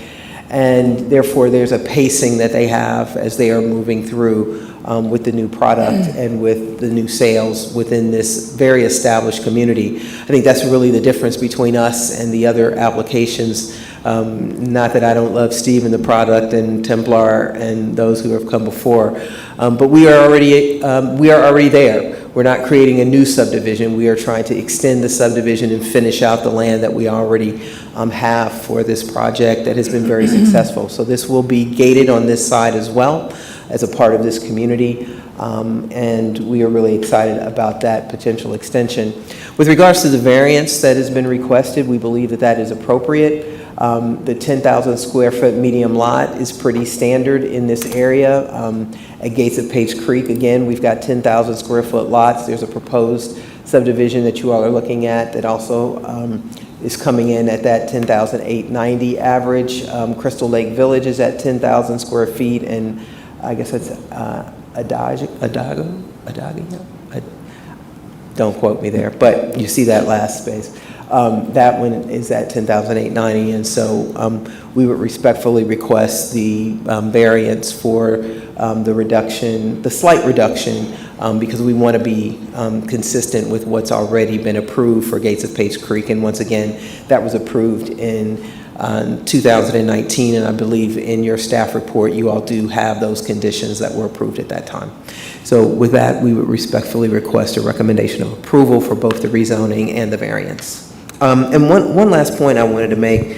While we were sitting here, I was able to look up some information on the school situation and did find in the Henry County Reporter, it was reported in November 13th, on November 13th of 2024, that the SPLOST 6, which was approved, provided for additional additions to 6 middle and high schools in the area.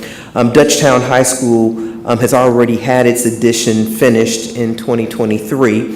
Dutchtown Middle School classroom addition was approved by the Board of Education, I guess it was, in November of 2024, and they will be adding 12 classrooms onto Dutchtown Middle School, and that should be completed by the summer of 2026, at least based on what was reported in the paper.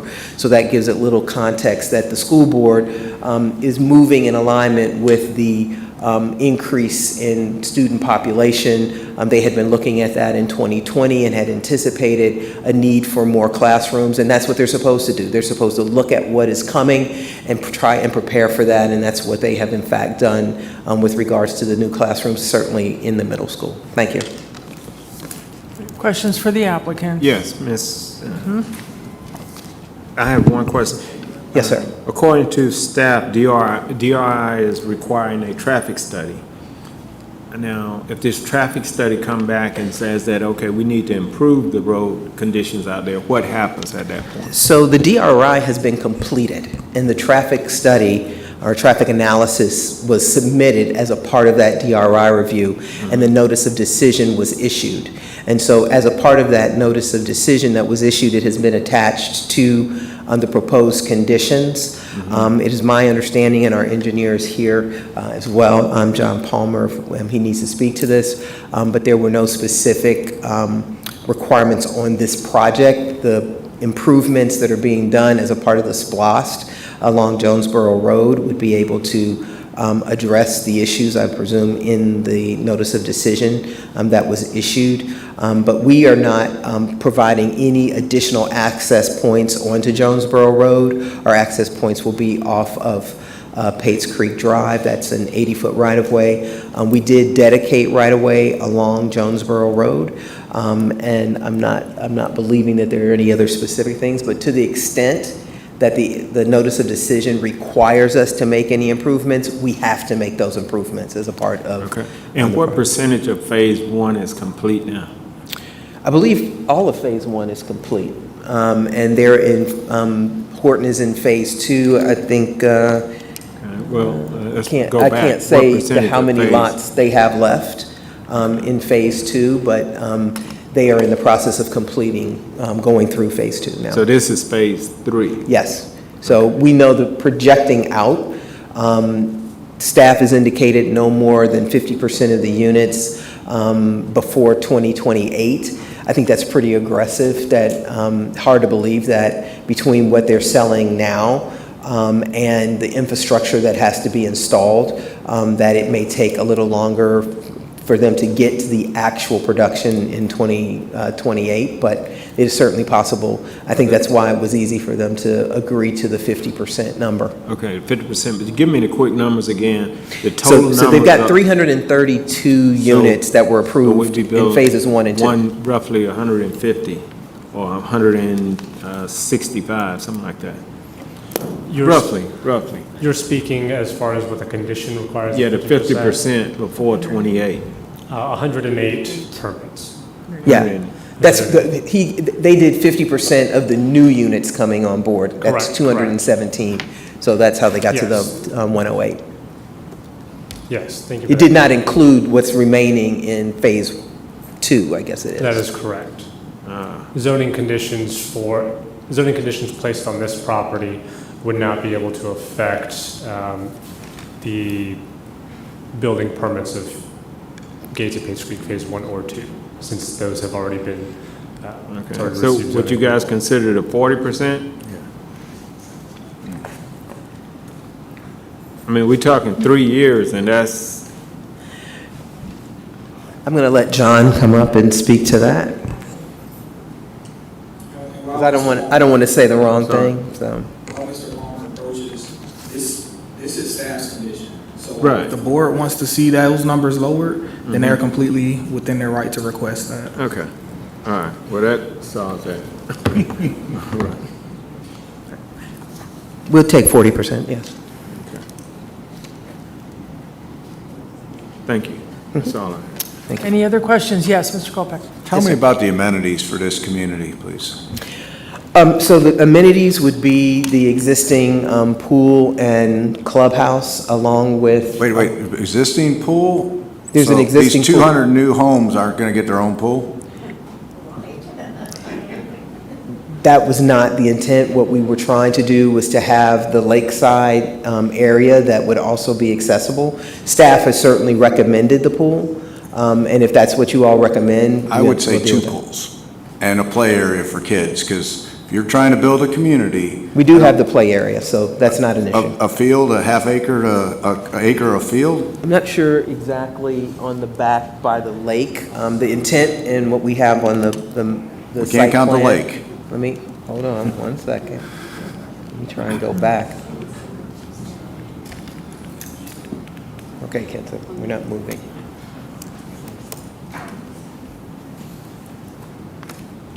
That might have been yours, yeah. Let's try again.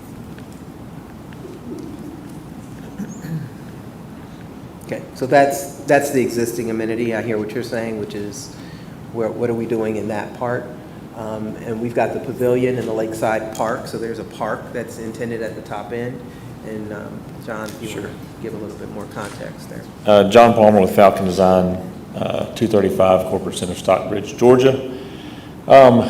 To bring up the point about the playgrounds, and I think everybody agrees with that. What we have designed. I don't want a playground. I know. I want a play field because I was in a meeting with a developer and he thought going to a park from Willow Lane would work.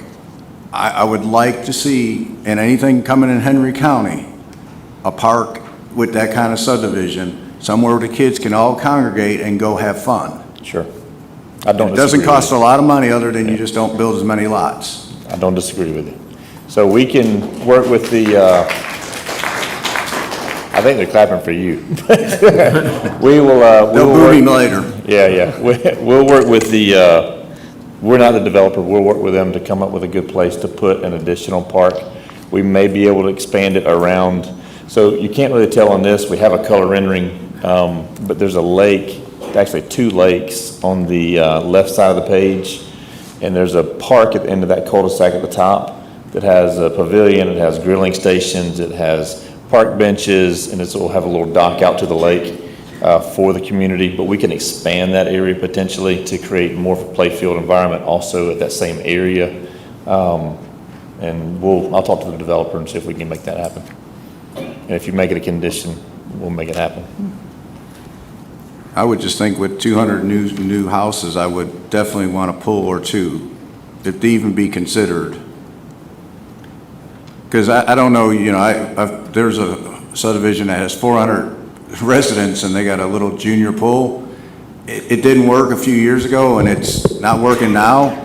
I think we got to build communities that are enticing to people that want to stay and live here. The one thing that I would point out, and we've had this conversation not so much here in Henry, but in some other jurisdictions that I work in, the HOAs are responsible for the maintenance and upkeep of those.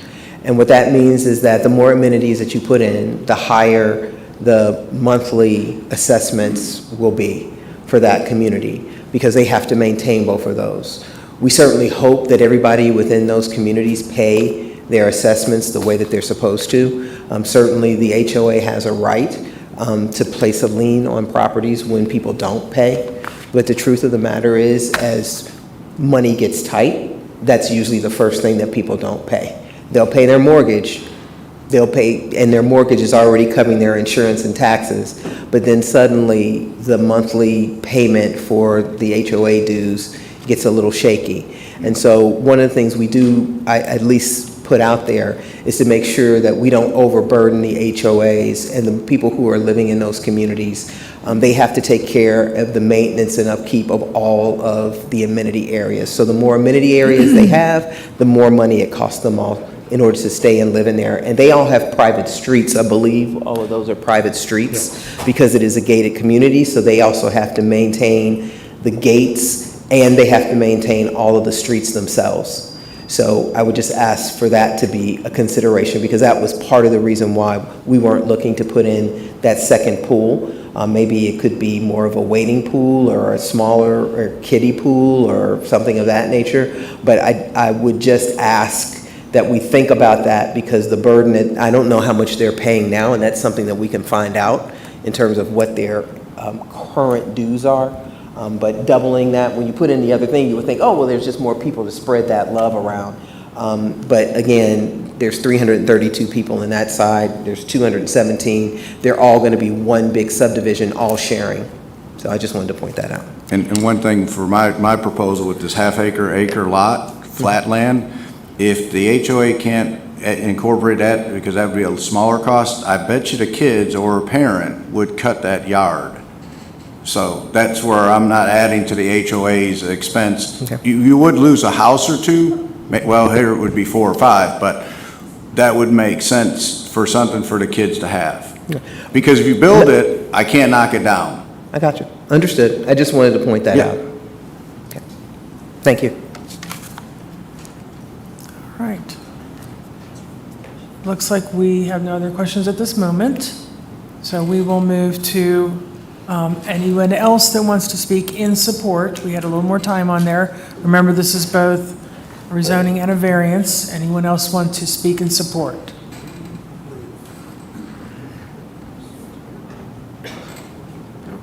All right, not seeing anyone, we will move to 20 minutes, and anyone wanting to speak in opposition, again, so that everybody gets to speak, make sure name and address, and we can hear everybody out.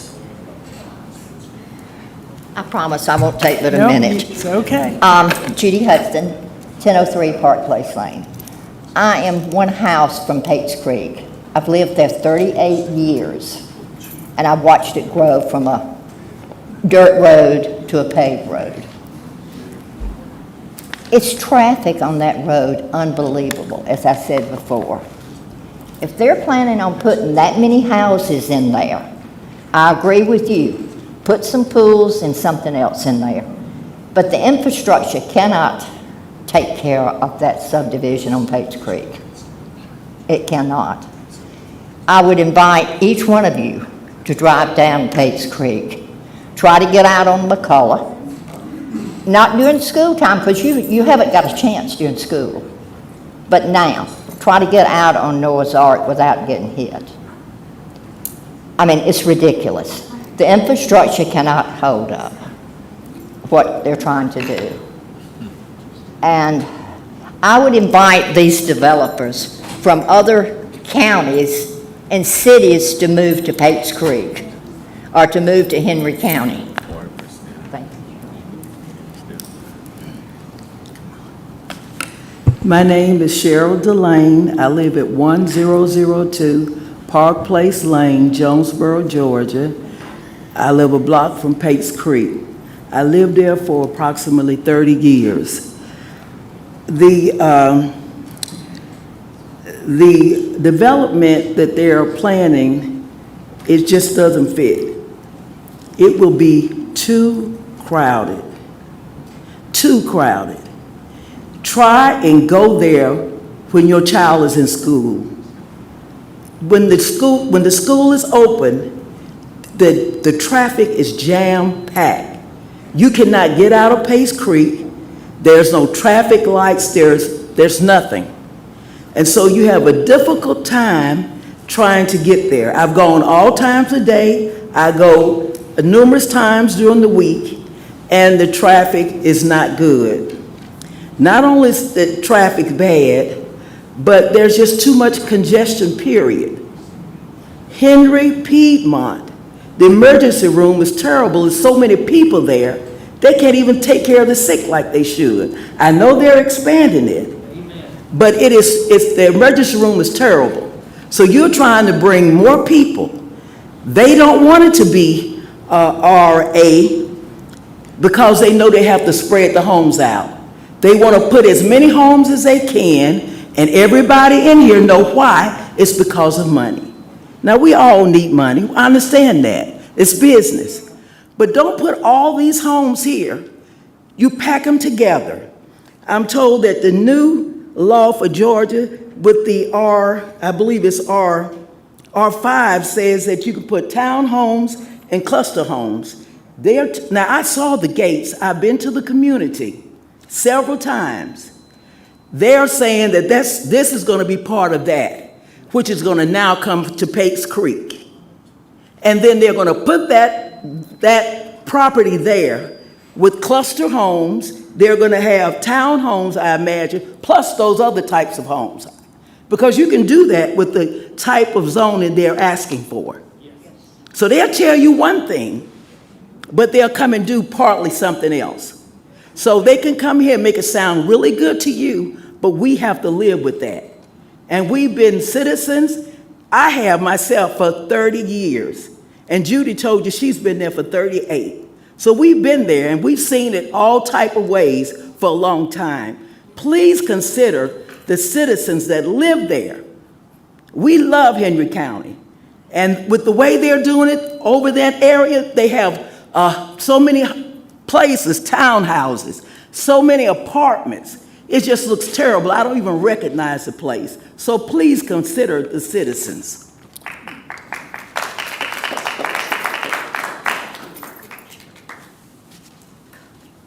Good evening again. Jean Kessinger, 323 Rocky Creek Road. All I can think of is just because you can do something doesn't mean you should. It's like that last bite of steak that puts you over the top where it was no longer delicious. You suddenly were just ate a little bit too much. This is overkill of a different kind. You can't expect people to live like sardines next to each other. I call these sardine subdivisions. There's no basements, and they're 400,000, and they're not brick. Do they have embossed gold somewheres inside?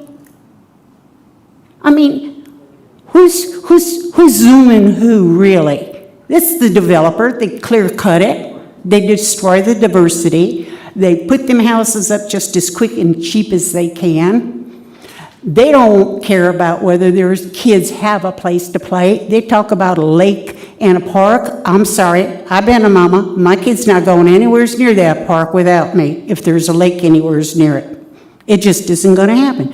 You give my kid a playground. You give him a sandbox. You give him swings. You give him a slide. Do some of those things for my children, for my community, for my neighbors. Thank you very much. Please deny this. Hello, my name is Carla Owens. I live at 1118 Pates Creek Road, and I'm in strong opposition to the rezoning request that would convert RA lands to and R3 lands to the R5 zoning for high-density development. I couldn't help, I Googled the company, and I'd like to share what I found because I think who is doing the work does matter. Particularly if we're taking their word. So I'm going to use the word allegedly because I do not know this for my own person, but just what I've read. D.R. Horton lawsuit, breach of warranty. Many homeowners allege that D.R. Horton failed to honor their warranties adequately, leaving them to deal with significant repair costs. A case in Florida resulted in a $9.6 million verdict against the company for failing to address defects in a timely and efficient manner. When I looked again, several videos, these people bought D.R. Horton homes and now regret it. A harsh reality check, D.R. Horton exposed home builders are starting to crack D.R. Horton CEO issues.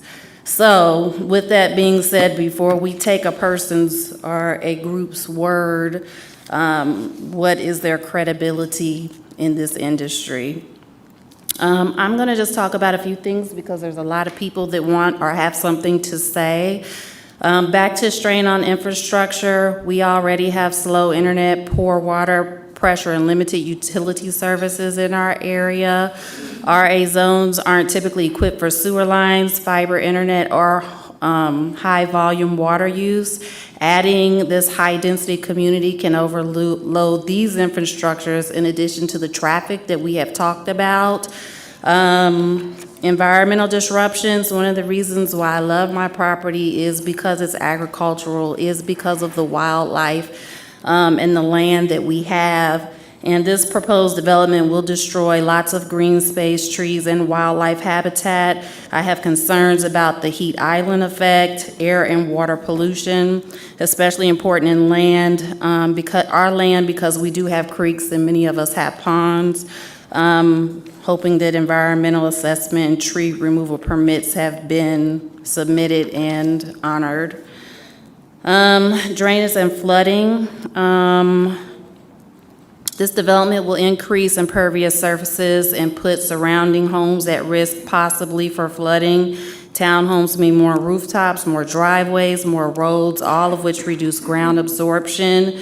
We are near creeks and ponds, like I said, so perhaps that will increase our risk of experiencing some of those things too. Overall, this project is incompatible with the RA zoning that most of Pates Creek is. I do know that they were able to get, I guess, R3 zoning. I was not even aware that that took place. But it violates the spirit of our community's longstanding values. We aren't opposed to growth, but we are opposed to reckless development that ignores the impact on roads, schools, property values, and natural resources. Thank you. Good evening, members of the board and everyone present. My name is Leticia Gonzalez. I reside at 965 Pates Creek Road, Stockbridge, Georgia, 30281. Our property will be behind the new phase of the subdivision. Back in 2019, we moved to this area from downtown Atlanta because we were looking for a nicer, quiet, private place to raise our family. I am here to voice my opinion and saying no to the new phase. The reasons would be the school system, Dutchtown cluster. It's already overcrowded and unfortunately it's failing. The traffic on Pates Creek is horrible. And the subdivision isn't even done. It will become the next Jonesboro Road. Privacy, we will lose privacy, tranquility, living in an RA zone where we are surrounded by our beautiful trees and our natural landscape. We will lose all of that once the new phase is in. And the crime rate. I have a friend that lives at the gates, and she says that 90% of the time, those gates aren't even closed. So you're gonna put in another gate on Pates Creek, and what are the chances of that gate being closed? So we have people coming in and out, and it's a nice subdivision as it is, but we have family and we like the area because it is quiet, private, and quote unquote, it's safe right now. But once we bring in this new phase, I don't know about that. Thank you. Just want to remind everyone we have 8 minutes and 50 seconds left, so we've got to divide this among the folks that are left. Good evening, everyone. My name is Celeste Fry. I'm from 157 Babs Mill Road here in Hampton. I just wanted to come and ask if you would please deny, actually, I'm speaking about almost every single subject because I'm against the growth. I'm sorry. I do realize we are supposed to grow, but there was a purpose in choosing Henry County. I purposely chose not to go to Fulton County, DeKalb County. I came up from Glenn County, but I chose Henry County for a reason. I would rather work on what we already have, put the money towards what we already have, standing the structures that are already here, improve the developments that are failing at this point in time, instead of going with the whole sardine concept. It's not going to work on Jonesboro Road. It's not going to work on Pates Creek Road. It's simply not. It doesn't matter what time of day. It doesn't matter whether there's school. It's just not. Whether the developments can add daycares, I got you on the pool concept, but what about a daycare? Or can they even come up with a school concept that might help with the traffic going in and out, or to bring the different types of unity within the communities? I chose not to go subdivision. I'm against them. I'm sorry, that's just my personal. So I'm hoping that you guys will vote against, please.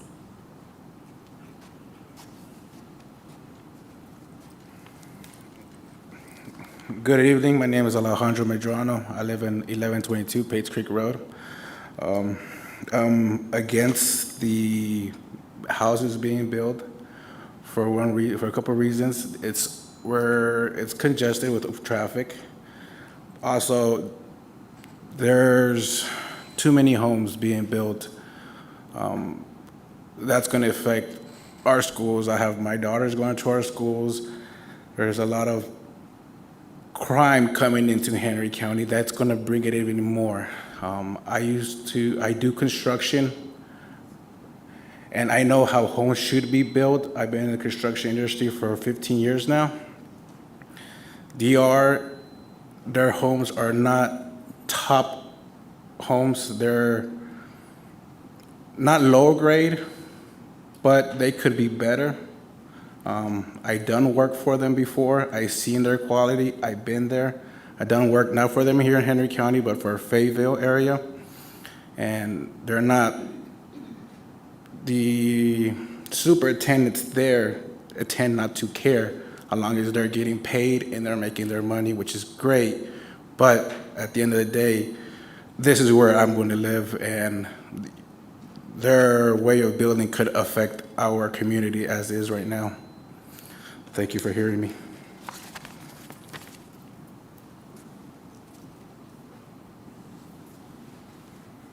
Hello again, Annie Quayle, 3524 Jonesboro Road.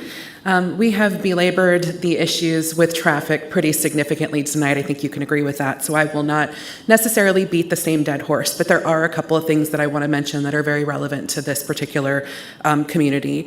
I mentioned before that there are 7 communities in a very small stretch of space. This is one of those. The community that I mentioned that has flooding that's happening on the corner of McCullough and Jonesboro, this is that community. So we're adding to the problem by adding more homes in there. It's wonderful that they're thinking about putting another exit to this, and that would be needed if you're adding that many additional people to it. But we've already talked about the issues that are at Pates and McCullough. In order for somebody to get to any of the community entities that are offered, the Publix, the daycares, the schools, et cetera, you're not going on the slow part of Pates Creek. You're coming out of that road and you're headed down McCullough, which we've said you can't get to, and then you're either making a left and going to Flippin, which is a nightmare, or you're making a right and you're going to Jonesboro Road, which is a nightmare. None of that is acceptable. We keep talking about phase 1 tonight. None of this is a part of phase 1. This is a part of phase 2, and we're nowhere near it. None of these communities are in phase 1. So all of the issues that they're talking about that are going to be solved are not issues that we're talking about, because those issues are not in phase 1. So again, I humbly ask you to please consider denying this for the betterment of our community. Thank you.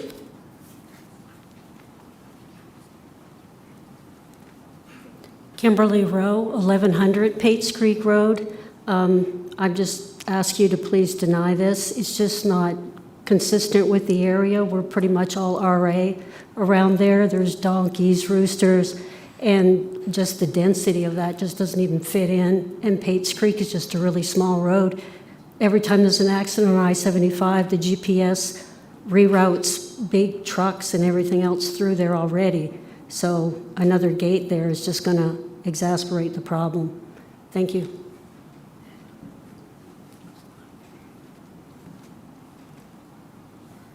Mike Rowe, it's 1100 Pates Creek Road, Stockbridge, 30281. Anyway, kind of moved out there because it was the country, and I liked the privacy. And then I found out they're going to put the neighborhood up over there, which I was okay with that a little bit, thinking it was going to stay R3. I have no idea why they want to do R5. I mean, I'm kind of scared on the R5 it might change. But anyway, I was kind of hoping they would do a little bit bigger buffer, a little bit more privacy, and it'd keep some more trees, since taking all the trees out. But I know that's going to be tough to do. I wished also they would do the swimming pools, like y'all mentioned. 2 or 3 or 4, whatever, the more the better. The lake was already there, you know, and I don't think anybody's going to swim in the lake. Not anymore, but not like the old days. But anyway, maybe y'all can slow this down a little bit. I appreciate it. Thanks. Thank you all. Anyone else want to speak in opposition to the case? Got one more gentleman coming up. I promise I won't stay but a second. It's my understanding, Judy Hudson, 1003 Park Place Lane, Jonesboro. It's my understanding, why would they want to go from R3 to R5? Just high density? But they could put in townhomes, duplexes, whatever, if they, quote, change their mind. And they wouldn't have to go before the zoning board again, if I'm not mistaken. So, you know, we can't just take them at their word. Thank you.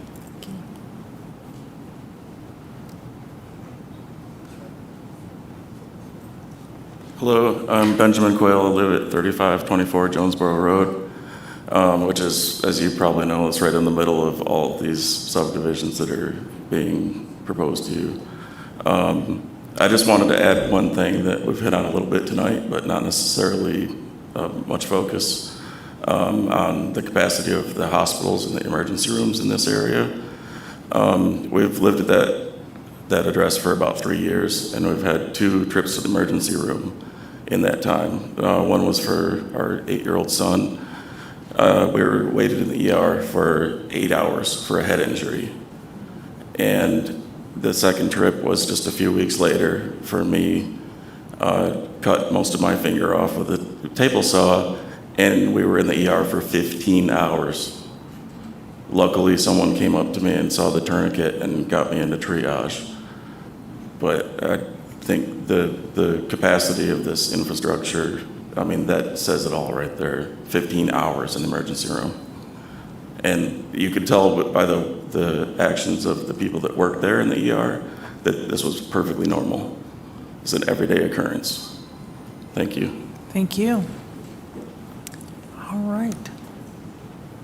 Do we have any other questions for staff or the applicant? I do for the applicant. Okay, for the applicant, please come forward. And before that question gets Yeah. asked, I would like to quickly add to some of what was raised during opposition. Yes, R5 could allow for townhomes. However, that is not what the applicant is proposing. Applicant is proposing a single-family detached product with the 10,000 square foot lot size, which mirrors what was done with the existing Gates of Page Creek Phase 1 and 2. Rather than continue with an R3 with a significantly lower minimum lot size, staff encouraged, if they were to proceed with an R5 to match our code as far as lot size goes. So that is why they are proposing that R5. Regarding the townhomes, again, that is something that could be done through the R5. However, we have conditions in place that condition them to this site plan or conceptual site plan. Townhomes would not be a part of this site plan. It will not be a part of any zoning approval that may or may not take place tonight or at the BOC. Okay, thank you. Thank you. Well, being that that's been said, Ms. Battle, I think that answers the question.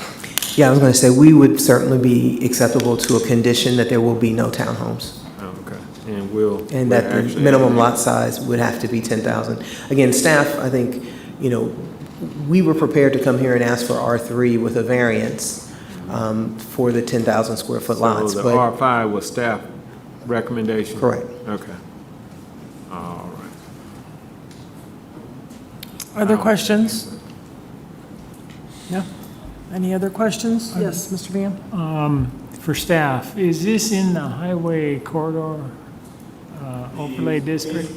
Phases 1 and 2 are, this is not. These are separate properties from what was, adopted as part of a highway corridor. It looked at like the bottom part was in a portion that had been, or is in the highway corridor overlay district. So it looked like it might go into the rest of the property and also being part of the same subdivision. Even though it is a different phase, it seems like it should connect. Certainly. Highway corridor has language generally regarding, kind of the big component of highway corridor is that road improvements along those roads. Interior to the subdivision conditions are requirements of highway corridor aren't really a factor to say, but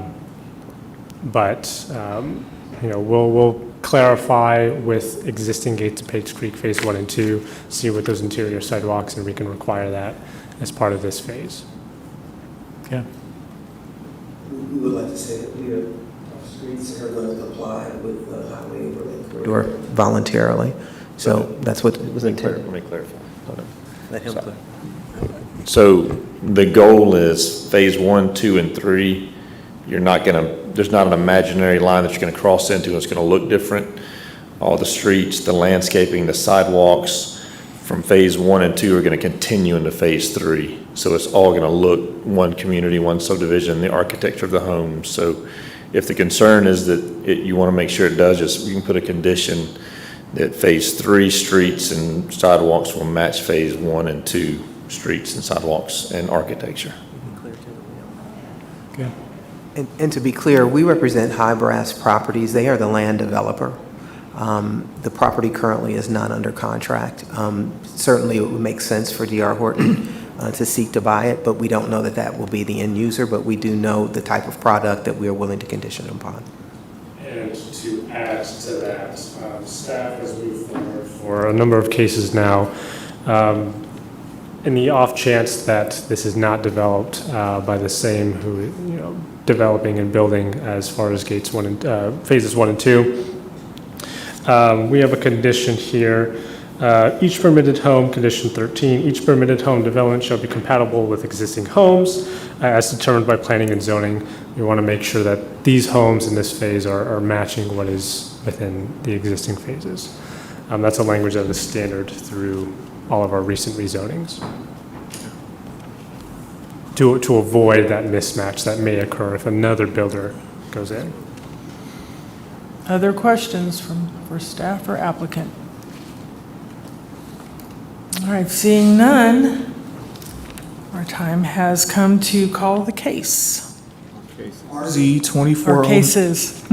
RZ 2409, High Brass Properties LLC of Greensboro, Georgia, request a rezoning from RA Residential Agricultural and R3 Single Family Residential to R5 Single Family Residential for property located at 1061 Pates Creek Road and land lot 73, 74, and 87 of the 6th District.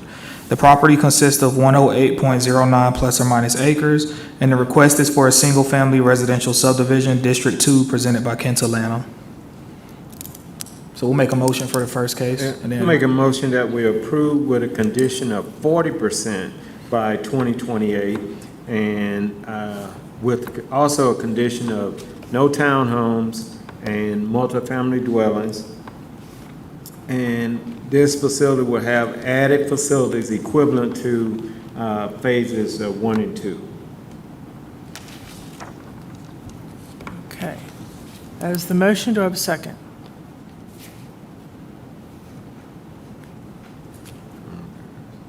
I do not have a second.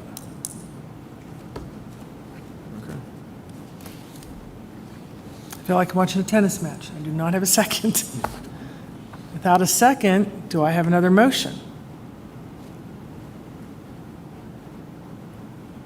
We gotta get a motion. That motion failed. I'll move to deny. All right, we have a motion to deny. Do I have a second? Second. We have a motion to deny with second. All those in favor of that motion, please signal by saying aye.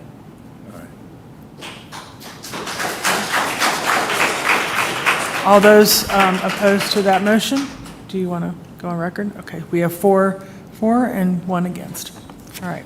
And just to clarify the record, Mr. Colback, did you raise your hand in favor of the denial? In favor of denial. Understood, thank you. All right. VR 2403, High Grass Properties LLC of Greensboro, Georgia. Request a variance for property located at 1061 Pates Creek Road and land lot 73, 74, and 87 of the 6th District.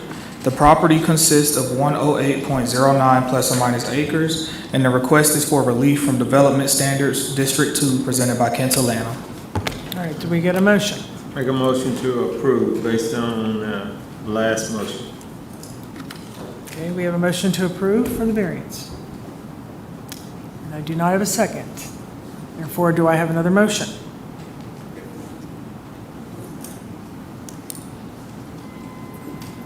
A question. A question? If it doesn't, if there's no motion, what happens? We have to ask for the second motion. And if nothing happens from there, then it just fails on the floor. Lack of motion. So we do not have a motion. Lack of motion fails. Okay. Any other business to become before the board? So we would, Staff would prefer that there be a second motion made. I'll make it. Okay. Okay, we have a second motion made. Motion to deny VR 2403. Okay, the motion is there. Do we have a second to this motion to deny? We have second. All those in favor of motion to deny? We have 4 in favor. Motion to against. So 4-1. 4-1. All right, now, so we do have, that has passed to deny. Do we have anything else to come before the board? Do we have, our next meeting is September 10th, is that correct? Let me confirm that, apologies. That would be September 11th. 11th. Thursday, September 11th. Okay. Next meeting is September 11th. Thank you all. A motion to adjourn? Thank you. All right, second. Our motion to adjourn. We're adjourning. Thank you all.